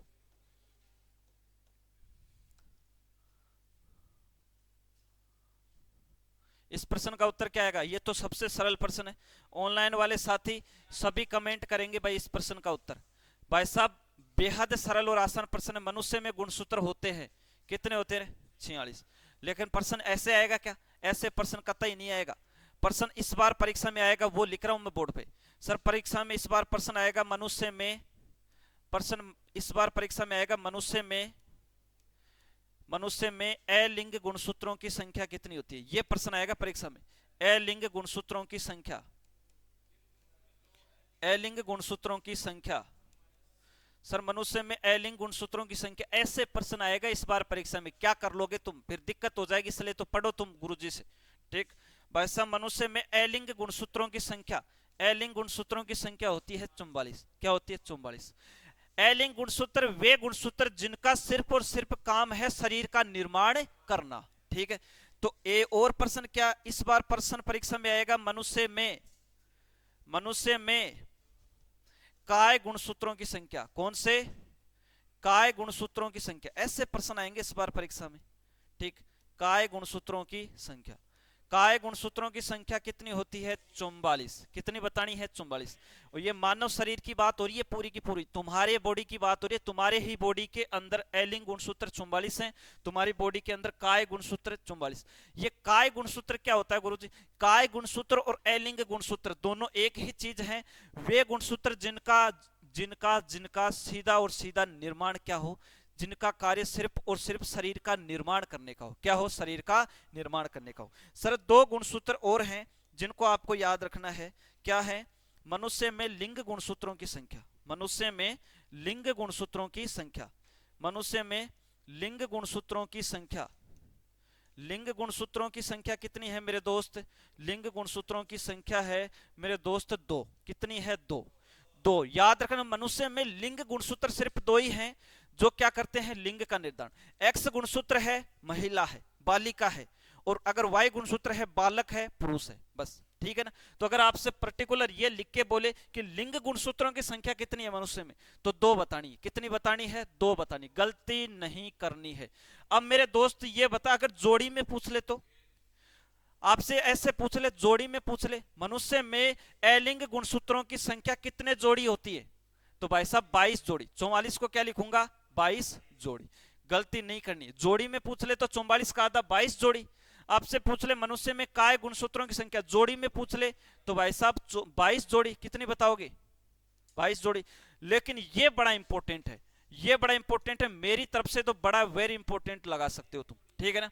मनुष्य में लिंग गुणसूत्रों की संख्या कितने जोड़ी होती है? परीक्षा में, काफी परीक्षा में प्रश्न पूछ ले। राजस्थान रीट की परीक्षा में पूछा गया साइंस मैथ वालों के कि मनुष्य में लिंग गुणसूत्रों की संख्या कितने जोड़ी होती है? 1 जोड़ी। कितनी जोड़ी? 1 जोड़ी। क्योंकि 2 से 1 बनता है तो 1 जोड़ी क्या बनता है? 1 जोड़ी। अब बताओ, अब एग्जामिनर की लिमिट हमने खत्म कर दी है। अब एग्जामिनर अगर पूछेगा तो कहां से पूछेगा? अगर यहां से प्रश्न आएगा तो क्या ही प्रश्न बनाएगा? कोई प्रश्न अपने छोड़ा नहीं है, इसलिए आपको सारी की सारी बातें क्लियर होनी चाहिए। ठीक है, लिख लो भाई, इसका स्क्रीनशॉट ले लो, जिसको भी साथी को स्क्रीनशॉट लेना है जल्दी से स्क्रीनशॉट ले लो। आगे बढ़ते हैं, फिर आगे चलें क्या? बिल्कुल आगे चलो गुरुजी, आगे चलो और इस प्रश्न का उत्तर बताओ। इस क्वेश्चन का आंसर बताएंगे सभी साथी। क्या आएगा भाई? इस प्रश्न का उत्तर क्या आएगा? जल्दी से सभी साथी कमेंट करेंगे, इस क्वेश्चन का क्या उत्तर आएगा? इसका क्या उत्तर आएगा? हंसराज सर मेरे अब फॉर्म लग जाएगा क्या आर्मी में, बताओ आप, तब तो लगाऊं। बिल्कुल फॉर्म लग जाएगा, और शायद आज मेरे हिसाब से लास्ट डेट है, 22 तारीख है ना आज।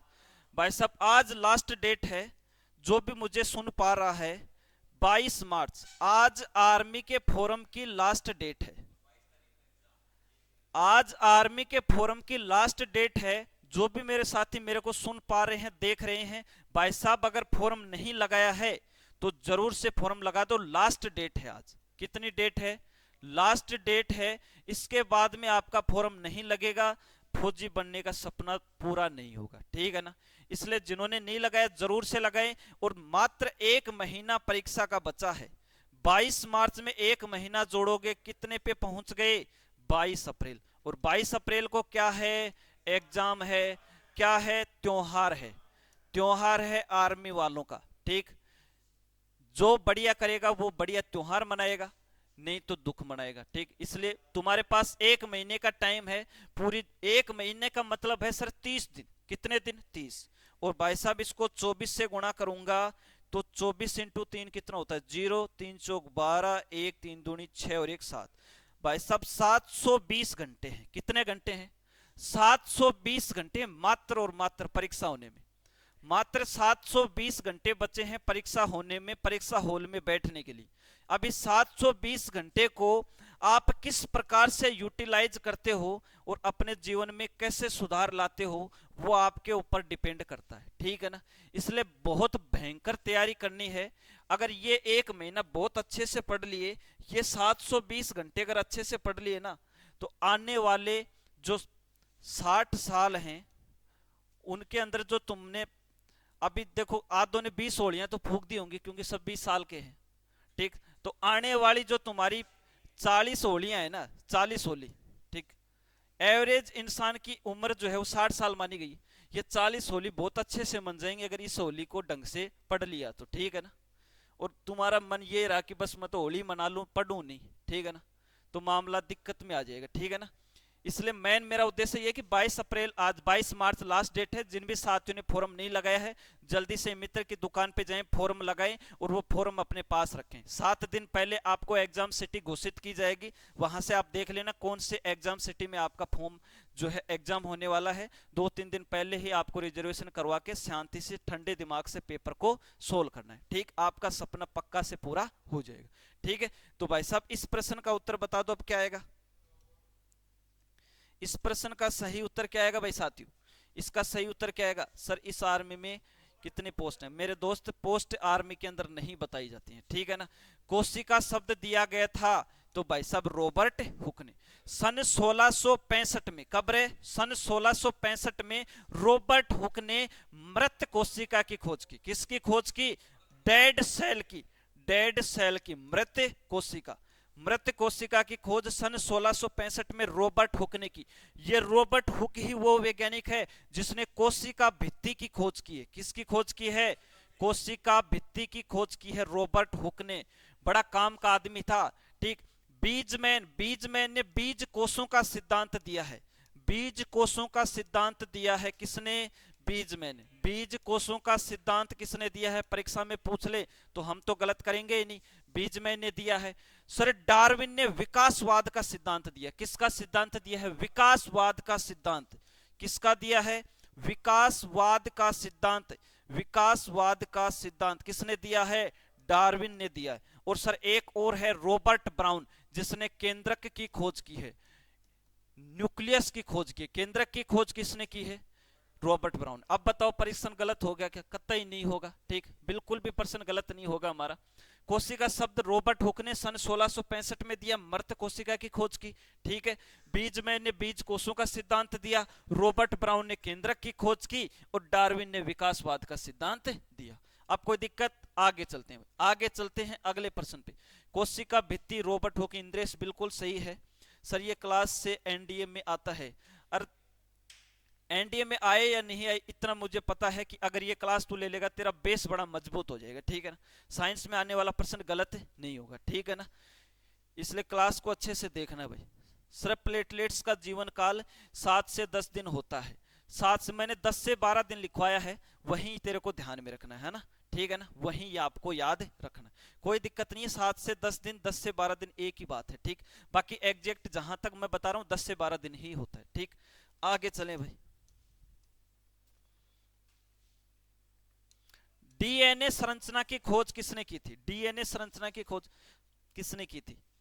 बोल सिंह, मैंने आपका कमेंट देख लिया भाई। आप किसी भी बुक में देखो, ऑथेंटिक बुक में देखोगे तो ही चीजें मान्य होती है। एनसीईआरटी की बुक में देखोगे आप 10 से 12 दिन मिलेगा। गाइडों के ऊपर जो है कोई विश्वास नहीं करे, ठीक। गाइडों के ऊपर पहले ही पेज पे लिखा होता है कि इस पुस्तक को बनाने में प्रकाशक द्वारा पूर्ण सावधानी बरती गई है। फिर भी अगर किसी प्रश्न में मिस्टेक है तो उसके लिए प्रकाशक और लेखक जिम्मेदार नहीं, ठीक। जिम्मेदार तो खुद है, ठीक है ना। इसलिए चीजों को सही से पढ़ेंगे। डीएनए संरचना की खोज किसने की थी? किसने की थी रे? सही उत्तर क्या आएगा? बीजमैन ने की थी या हरगोविंद खुराना ने की थी या वॉटसन या क्रिक ने की थी या सट्टन ने की थी? सही उत्तर आएगा वॉटसन एवं क्रिक ने। किसने की थी? वॉटसन एवं क्रिक ने। यहां पे सर हरगोविंद खुराना का जिक्र हुआ है, बड़ा अच्छा वैज्ञानिक है, बड़ा अच्छा वैज्ञानिक है। दो बातें याद रखनी है हरगोविंद खुराना के लिए। प्रोटीन संश्लेषण की खोज के बारे में हरगोविंद खुराना ने बताया, और सम्मान देना है अपना भारतीय वैज्ञानिक है। भारतीय वैज्ञानिक है, उसके बाद में अमेरिका में जाके बस गया, ठीक है ना, इसलिए अमेरिकी और भारतीय वैज्ञानिक दोनों का इसको दर्जा मिला हुआ है। एक रसायनज्ञ था, है ना, केमिस्ट्री में बड़ा इंटरेस्ट था हरगोविंद खुराना का। इसने क्या किया है, एक तो प्रोटीन संश्लेषण के बारे में बताया, ठीक, प्रोटीन संश्लेषण की खोज की है, प्रोटीन संश्लेषण की खोज का श्रेय इसको जाता है।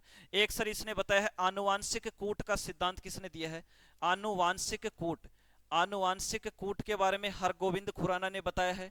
और एक सर जीन का अंदर संश्लेषण, 1 2 और 3, जीन में संश्लेषण, जीन का संश्लेषण, ये भी किसने बताया है, हरगोविंद खुराना ने, ठीक है ना। इसलिए बहुत अच्छी बात मैं लिखा हूं, लिख लिया करो साथ में। हरगोविंद खुराना आनुवांशिक कूट, प्रोटीन संश्लेषण और जीन का संश्लेषण किसने बताया, हरगोविंद खुराना ने, ठीक है गुरुजी। बीज मैंने अभी बता दिया, बीज कोषों का सिद्धांत दिया, ठीक है ना। आगे चले, सट्टन के बारे में कुछ आपको याद नहीं रखना, ठीक है, इतनी जानकारी आपको इस प्रश्न से याद रखनी है, ठीक है।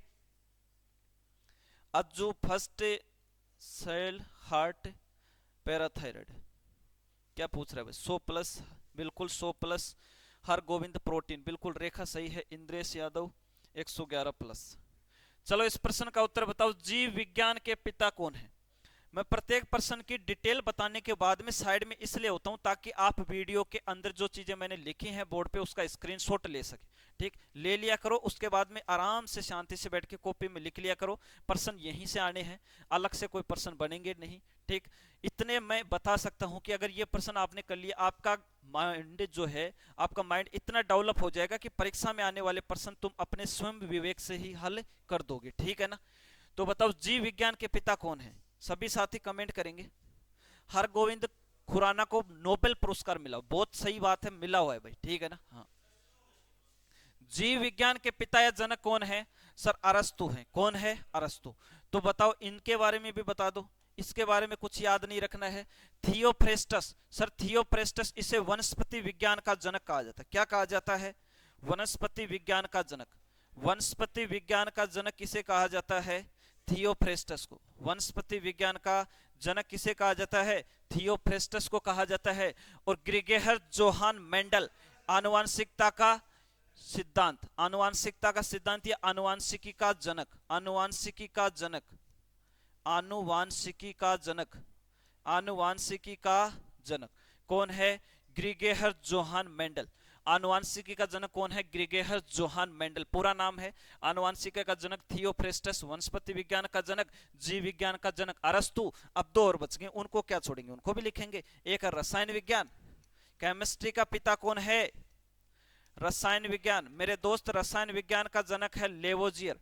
कौन है, लेवोजियर, वैज्ञानिक लेवोजियर। वैज्ञानिक लेवोजियर एक रसायनज्ञ है जिसका बड़ा इंटरेस्ट था केमिस्ट्री में, और केमिस्ट्री के रसायन विज्ञान का बापूजी है, रसायन विज्ञान का जनक है। कौन है, लेवोजियर। और एक मेरे दोस्त पूछता है भौतिक विज्ञान, भौतिक विज्ञान का जनक, फिजिक्स का फादर कौन है, भौतिक विज्ञान का जनक कौन है, भौतिक विज्ञान का जनक सर आइजक न्यूटन। पूरा नाम है, सर लगाएंगे, सम्मान देंगे थोड़ा सा, ठीक, सर आइजक न्यूटन। क्या है, sir Isaac Newton, sir Isaac Newton. ये सर आइजक न्यूटन क्या है, भौतिक विज्ञान का जनक है। ऑनलाइन वाले साथी स्क्रीनशॉट ले सकते हो। सर डीएनए की पहचान सबसे पहले कब हुई थी, ठीक, डीएनए की पहचान जो है वॉटसन और क्रिक ने द्विकुंडलित संरचना दी थी। अब कब हुई थी वो आप डेट देख लिया करो भाई, ठीक है ना, क्योंकि साइंस के अंदर डेट आपसे पूछेगा नहीं, है ना, सिर्फ कुछ डेटे हैं। जैसे आपसे 1665 कोशिका की जो परीक्षा में आई है साइंस के अंदर, ठीक, इसके अलावा इलेक्ट्रॉन की खोजकर्ता की डेट पूछी गई अभी तक साइंस में, इसके अलावा कोई डेट है नहीं, ठीक है ना। हाँ, तो आप डेट तो याद नहीं रखोगे तो काम चल जाएगा। अवधेश कुमार बोला सर मेरा नाम भी ले लो, तेरा नाम तो छपवा देंगे यहाँ पे, है ना अवधेश, तू तो सिलेक्शन लेके आ, तेरा नाम फिर यहाँ पे पोस्टर में बनवाएंगे, है ना, चिंता मत कर, ठीक। आर्मी में सिलेक्शन ले, फिर तेरा नाम यहीं लिखवाएंगे, फोटो और लगाएंगे तेरी, चिंता क्यों करता है तू। स्क्रीनशॉट ले लिया क्या, लिख लिया क्या भाई।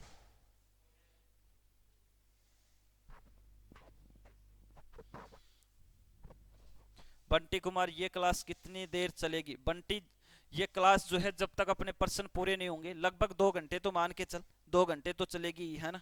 अपने तुम ढीले कैसे पड़ गए हैं, डिले कैसे पड़ गए, 100 प्लस होने चाहिए, ठीक है ना।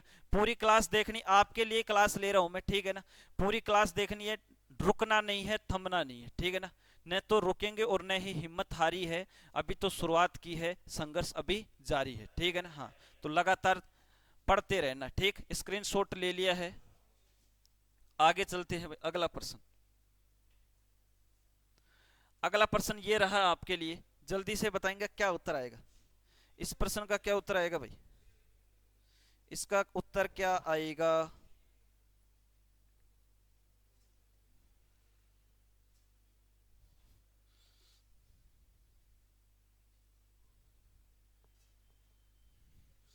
क्या आएगा, उत्तर क्या आएगा भाई इस प्रश्न का।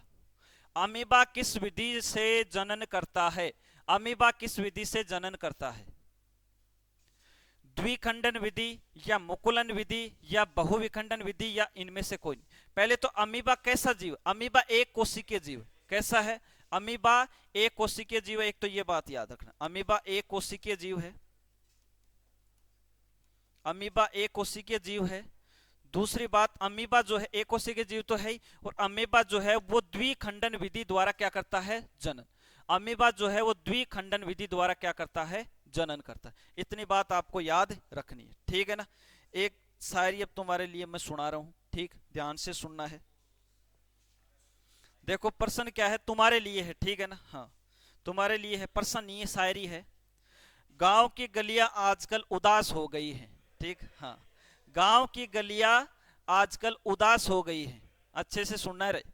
गांव की गलियां, क्योंकि हॉस्टल में रह रहे हैं बच्चे, इनको गांव की तो याद आएगी, ठीक, क्योंकि गांव में इनके पुराने दोस्त हैं, संगी साथी हैं, महिला मित्र भी हो सकते हैं किसी की, कोई दिक्कत नहीं। हाँ, गांव की गलियां आजकल उदास हो गई हैं, गांव की गलियां आजकल उदास हो गई हैं, सुना है वो दोपहर में खेलते बच्चे, सुना है वो दोपहर में खेलते बच्चे अब जिम्मेदार हो गए हैं। क्या हो गए हैं, जिम्मेदार हो गए, ठीक है। हाँ, बस बस बस, हाँ,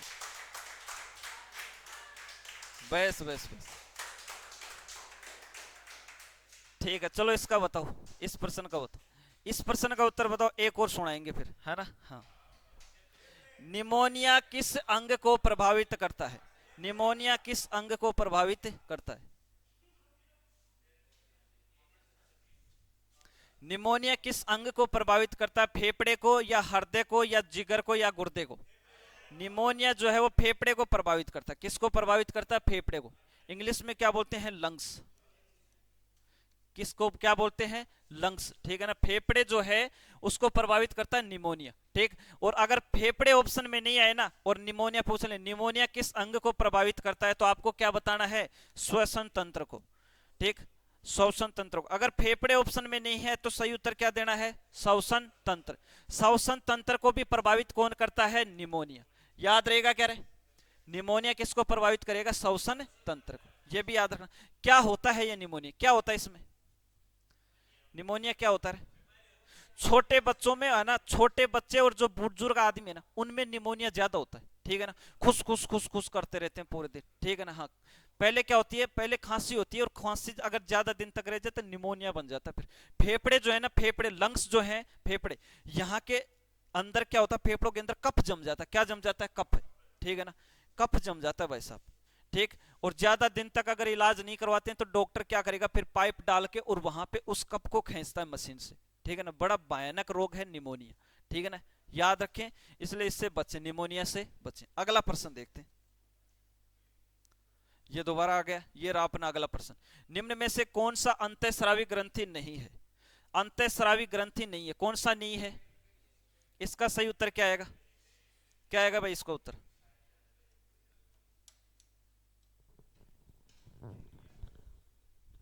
इसका उत्तर क्या आएगा, छाड़ तो लिया तो छाड़ तो लिया तो पड़ा वो।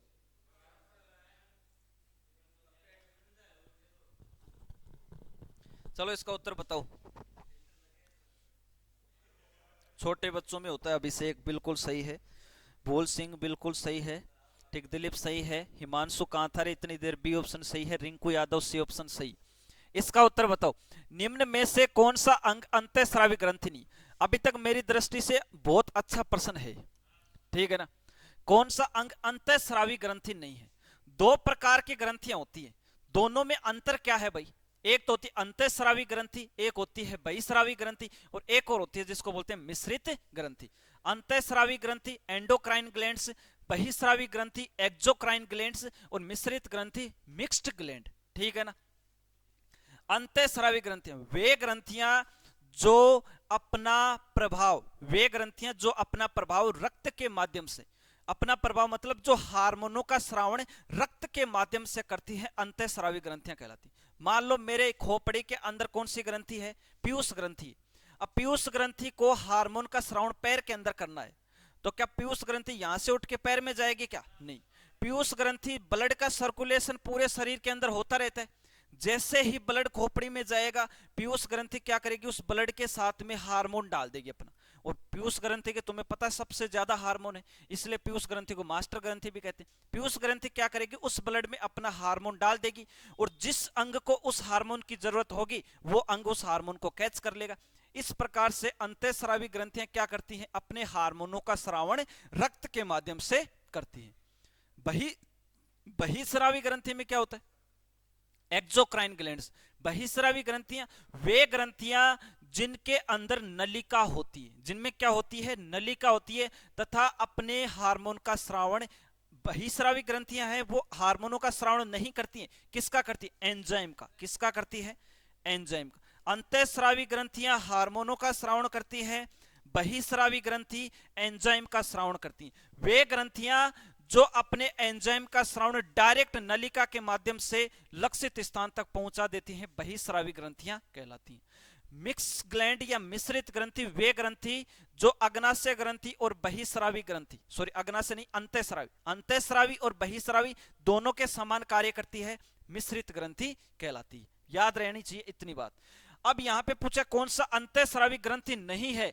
सर पिट्यूटरी ग्लैंड, जिसको पीयूष ग्रंथि भी कहते हैं, और इसे तो मास्टर ग्रंथि भी कहते हैं। कैसी ग्रंथि? अंतःस्रावी ग्रंथि। एड्रिनल ग्रंथि, जिसे अधिवृक्क ग्रंथि भी कहते हैं। क्या कहते हैं? अधिवृक्क ग्रंथि है, ठीक है ना। व्यक्ति को प्यार, गुस्सा, प्रेम, लव, भव सब कुछ जो है एड्रिनल ग्रंथि के कारण होता है, ठीक है ना। थायराइड ग्रंथि, मानव शरीर की सबसे बड़ी अंतःस्रावी ग्रंथि कौन सी होती है? थायराइड ग्रंथि। ये भी अंतःस्रावी ग्रंथि। ये है पैनक्रियाटिक ग्लैंड, मतलब अग्नाशय ग्रंथि। कौन सी ग्रंथि? अग्नाशय ग्रंथि। और सर ये मिश्रित ग्रंथि होती है। अंतःस्रावी एवं बहिस्रावी दोनों के समान कार्य करती है पैनक्रियाटिक ग्लैंड, ठीक है ना। इसलिए इसका सही उत्तर क्या आ जाएगा? ये वाला, अग्नाशय ग्रंथि। अग्नाशय ग्रंथि मिश्रित ग्रंथि होती है। कैसी होती है? मिश्रित, ठीक। इसलिए सही उत्तर क्या आ जाएगा? हाँ, क्या आ जाएगा? ये आ जाएगा, ठीक। अब एक शायरी तुम्हारे लिए, शायरी सुनाएंगे तभी तो तुम्हारा इंटरेस्ट बनता रहेगा, ठीक है ना। हाँ, जिसको बनाना वो बना सकता है। इस प्रश्न का सही उत्तर क्या आएगा? अग्नाशय ग्रंथि। सारी ये सबके लिए ढंग से सुनना है। उदास फिरता है मोहल्ले में बारिश का पानी, ठीक। उदास फिरता है मोहल्ले में बारिश का पानी, उदास फिरता है मोहल्ले में बारिश का पानी, कश्ती बनाने वाले लड़के अब मोहल्ले में इश्क कर बैठे। कश्ती बनाने वाले लड़के अब मोहल्ले में इश्क कर बैठे, ठीक है। हाँ, अगला प्रश्न। बस बस बस। हाँ, अब इस प्रश्न का उत्तर दो। बनवारी रुक जा, इस प्रश्न का उत्तर दे। चर्म के ऊपरी परत को क्या कहते हैं? चर्म का मतलब होता है क्या? त्वचा। चर्म का मतलब क्या होती है? त्वचा। त्वचा की जो ऊपरी परत है उसे क्या बोलते हैं? एपिडर्मिस, कोर्टेक्स, क्यूटिकल और डर्मिस। क्या बोलते हैं? त्वचा जो है, त्वचा उसकी सबसे ऊपरी परत क्या कहलाती है? एपिडर्मिस कहलाती है। क्या कहलाती है? एपिडर्मिस कहलाती है, ठीक है। याद रखना भाई, ठीक। आगे चलते हैं, अगला प्रश्न। इसके बाद में देखो शायद ये प्रश्न लास्ट है, आज का अपना अंतिम प्रश्न है रे। चिंता क्यों कर रहे हो तुम? आज का अपना अंतिम प्रश्न है ये। देखो इसके बाद में कोई प्रश्न ही नहीं, पूरे क्वेश्चन करवा दिए मैं, पूरे क्वेश्चन करवा दिए हैं। चिंता नहीं करनी है। ऑनलाइन वाले साथी लगातार जुड़े रहें, सेशन को शेयर करें, लाइक करें, अपने दोस्तों को भी बताएं, ठीक। जाना नहीं है, इस प्रश्न का उत्तर देके ही जाना है, ठीक। इस प्रश्न का उत्तर देके ही जाना है। विवेक कुमार ए बता रहा है, अज्जू सी बता रहा है, सर जी मैं तो यहाँ पर ही हूँ, आप नहीं दिखते। सर एक बार पंजाबी बोलो प्लीज। हरजीत पंजाबी आती नहीं है, नहीं तो बोल देता है ना। तू सिखा मेरे को, इधर आ, है ना, इधर हमारे कोचिंग में आ ऑक्सफोर्ड में, मेरे को भी सिखा, ठीक, तब मजा आएगा, ठीक, फिर बोलूंगा मैं, ठीक। Good morning sir. हाँ, बाकी मेरे को पंजाबी सीखने का बड़ा शौक है, मैंने आईडी भी पंजाबी से बना रखी, लेकिन आती नहीं है ना, समझ में आती है, बोलनी नहीं आती। निम्न में से कौन सा रोग दूषित भोजन से होता है? अगला प्रश्न है, कौन सा रोग दूषित भोजन से होता है? तो क्या ट्यूबरकुलोसिस मतलब क्या टीबी रोग होता है, या चिकन पॉक्स को बोलते हैं छोटी माता, चिकन पॉक्स को हिंदी में क्या बोलते हैं, छोटी माता, इबोला, ये इबोला रोग है, और ये कौन सा है, फूड पॉइजनिंग, भोजन विषाक्तता। फूड पॉइजनिंग को हिंदी में बोलते हैं भोजन विषाक्तता। यहां लिख दो क्या, इसको हिंदी में बोलते हैं भोजन विषाक्तता। क्या बोलते हैं रे, भोजन विषाक्तता, भोजन विषाक्तता। सही उत्तर क्या आएगा, ऑनलाइन वाले साथी कमेंट करेंगे भाई, ठीक। मजा आ गया सर, आप बॉस हो सबके। अच्छा, बॉस तो नहीं है, हमारे बॉस सुरेंद्र जी सर है ना, हम नहीं है, ठीक। देखो कौन सा रोग दूषित भोजन से होता है, सही उत्तर क्या आएगा, क्या टीबी दूषित भोजन से होता है? क्या टीबी दूषित भोजन से होता है? टीबी तो माइक्रोबैक्टीरियम ट्यूबरकुलोसिस के नामक क्या है, एक बैक्टीरिया है, उसके कारण होती है टीबी तो, ठीक। टीबी को क्षय रोग, तपेदिक रोग भी बोलते हैं, और टीबी दिवस जो है वो 24 मार्च को मनाया जाता है। टीबी के लिए एक टीका लगता है जिसको बोलते हैं बीसीजी का टीका, ठीक। ये दो बात याद रख लेना, आर्मी रिलेशन भर्ती में पूछा जा चुका है, बीसीजी का टीका किस रोग के लिए लगाया जाता है, टीबी रोग के लिए लगाया जाता है। सर टीबी की इतनी बात आ गई, तो टीबी जो है इसका दूसरा नाम है तपेदिक, सर इसी का तीसरा नाम है क्षय रोग। और सर टीबी रोग जो है इसके लिए कौन सा परीक्षण किया जाता है, मोन्टेक्स, कौन सा, मोन्टेक्स परीक्षण किया जाता है। 2 मिनट अपनी चोंच को बंद रखो, शांति से बैठे रहो, ठीक है ना। मोन्टेक्स परीक्षण टीबी रोग की किसके लिए किया जाता है, जांच के लिए किया जाता है, ठीक। इंस्टाग्राम आईडी पता तो सर जी अपनी, अरे बता देंगे भाई, इंस्टा आईडी में क्या रखा है, आईडी तो ऐसी है तुम्हारी समझ में नहीं आएगी, ठीक, ठीक। बाकी मैं लिख देता हूं, ठीक है ना, मेरी आईडी ऐसी है, फॉलो करो चाहे करो, नहीं करो तो नहीं करो, ठीक। नाम चेंज नहीं करूंगा, ये मेरा यूनिक नेम है, ऐसा ही रहेगा स्टार्टिंग से लास्ट तक। मुझे फॉलोअर्स नहीं बढ़ाने, जैसा मेरा नाम है वैसा ही रहेगा स्टार्टिंग से लास्ट तक। ये बचपन की सोचो, बचपन का प्यार मेरा भूल नहीं जाना रे, सुना है ना, हाँ। तो ये वो है, ठीक, किसी चीज से लगा हो जाए तो वो वैसा ही रहेगा, ठीक। जैक जस्टिन गुजर, किस हैं, क्यों बताएं कहानी इसकी, हैं बाद में बताएंगे, कभी मिलेंगे तो। इस प्रश्न का उत्तर देखो तुम, छोटी माता हो गया, ये हो गया टीबी वाला हो गया, ठीक। अब छोटी माता, ठीक, कौन सी माता, छोटी माता। ये जो छोटी माता है ये सर कौन से वायरस के कारण होती है, वेरिसेला जोस्टर। क्या है वायरस का नाम, वेरिसेला जोस्टर।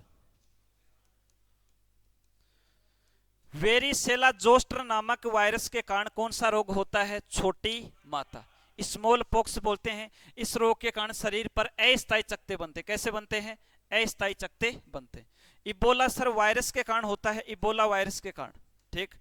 इस प्रश्न का सही उत्तर आएगा फूड पॉइजनिंग, भोजन विषाक्तता। दूषित भोजन के कारण जो है, दूषित भोजन के कारण कौन सा रोग होता है, भोजन विषाक्तता, ठीक। कई बार क्या होता है, रेलवे के अंदर जो भोजन मिलता है ना, बहुत बेकार खाना मिलता है, ठीक है ना। भोजन विषाक्तता आपको सबसे ज्यादा उसके अंदर देखने को मिलेगी, ठीक है ना। भोजन विषाक्तता, भोजन जो है लंबे समय तक रखा जाता है तो उसमें जहर फैल जाता है, उसको बोलते हैं भोजन विषाक्तता, ठीक है ना। बैक्टीरिया का संक्रमण हो जाता है, भोजन कैसा हो जाता है, दूषित हो जाता है। इसलिए इसका सही उत्तर क्या आ जाएगा, ऑप्शन नंबर बी, ठीक है ना। समझ में आ रही है, और आ रही है कि नहीं आ रही, आगे चलें क्या।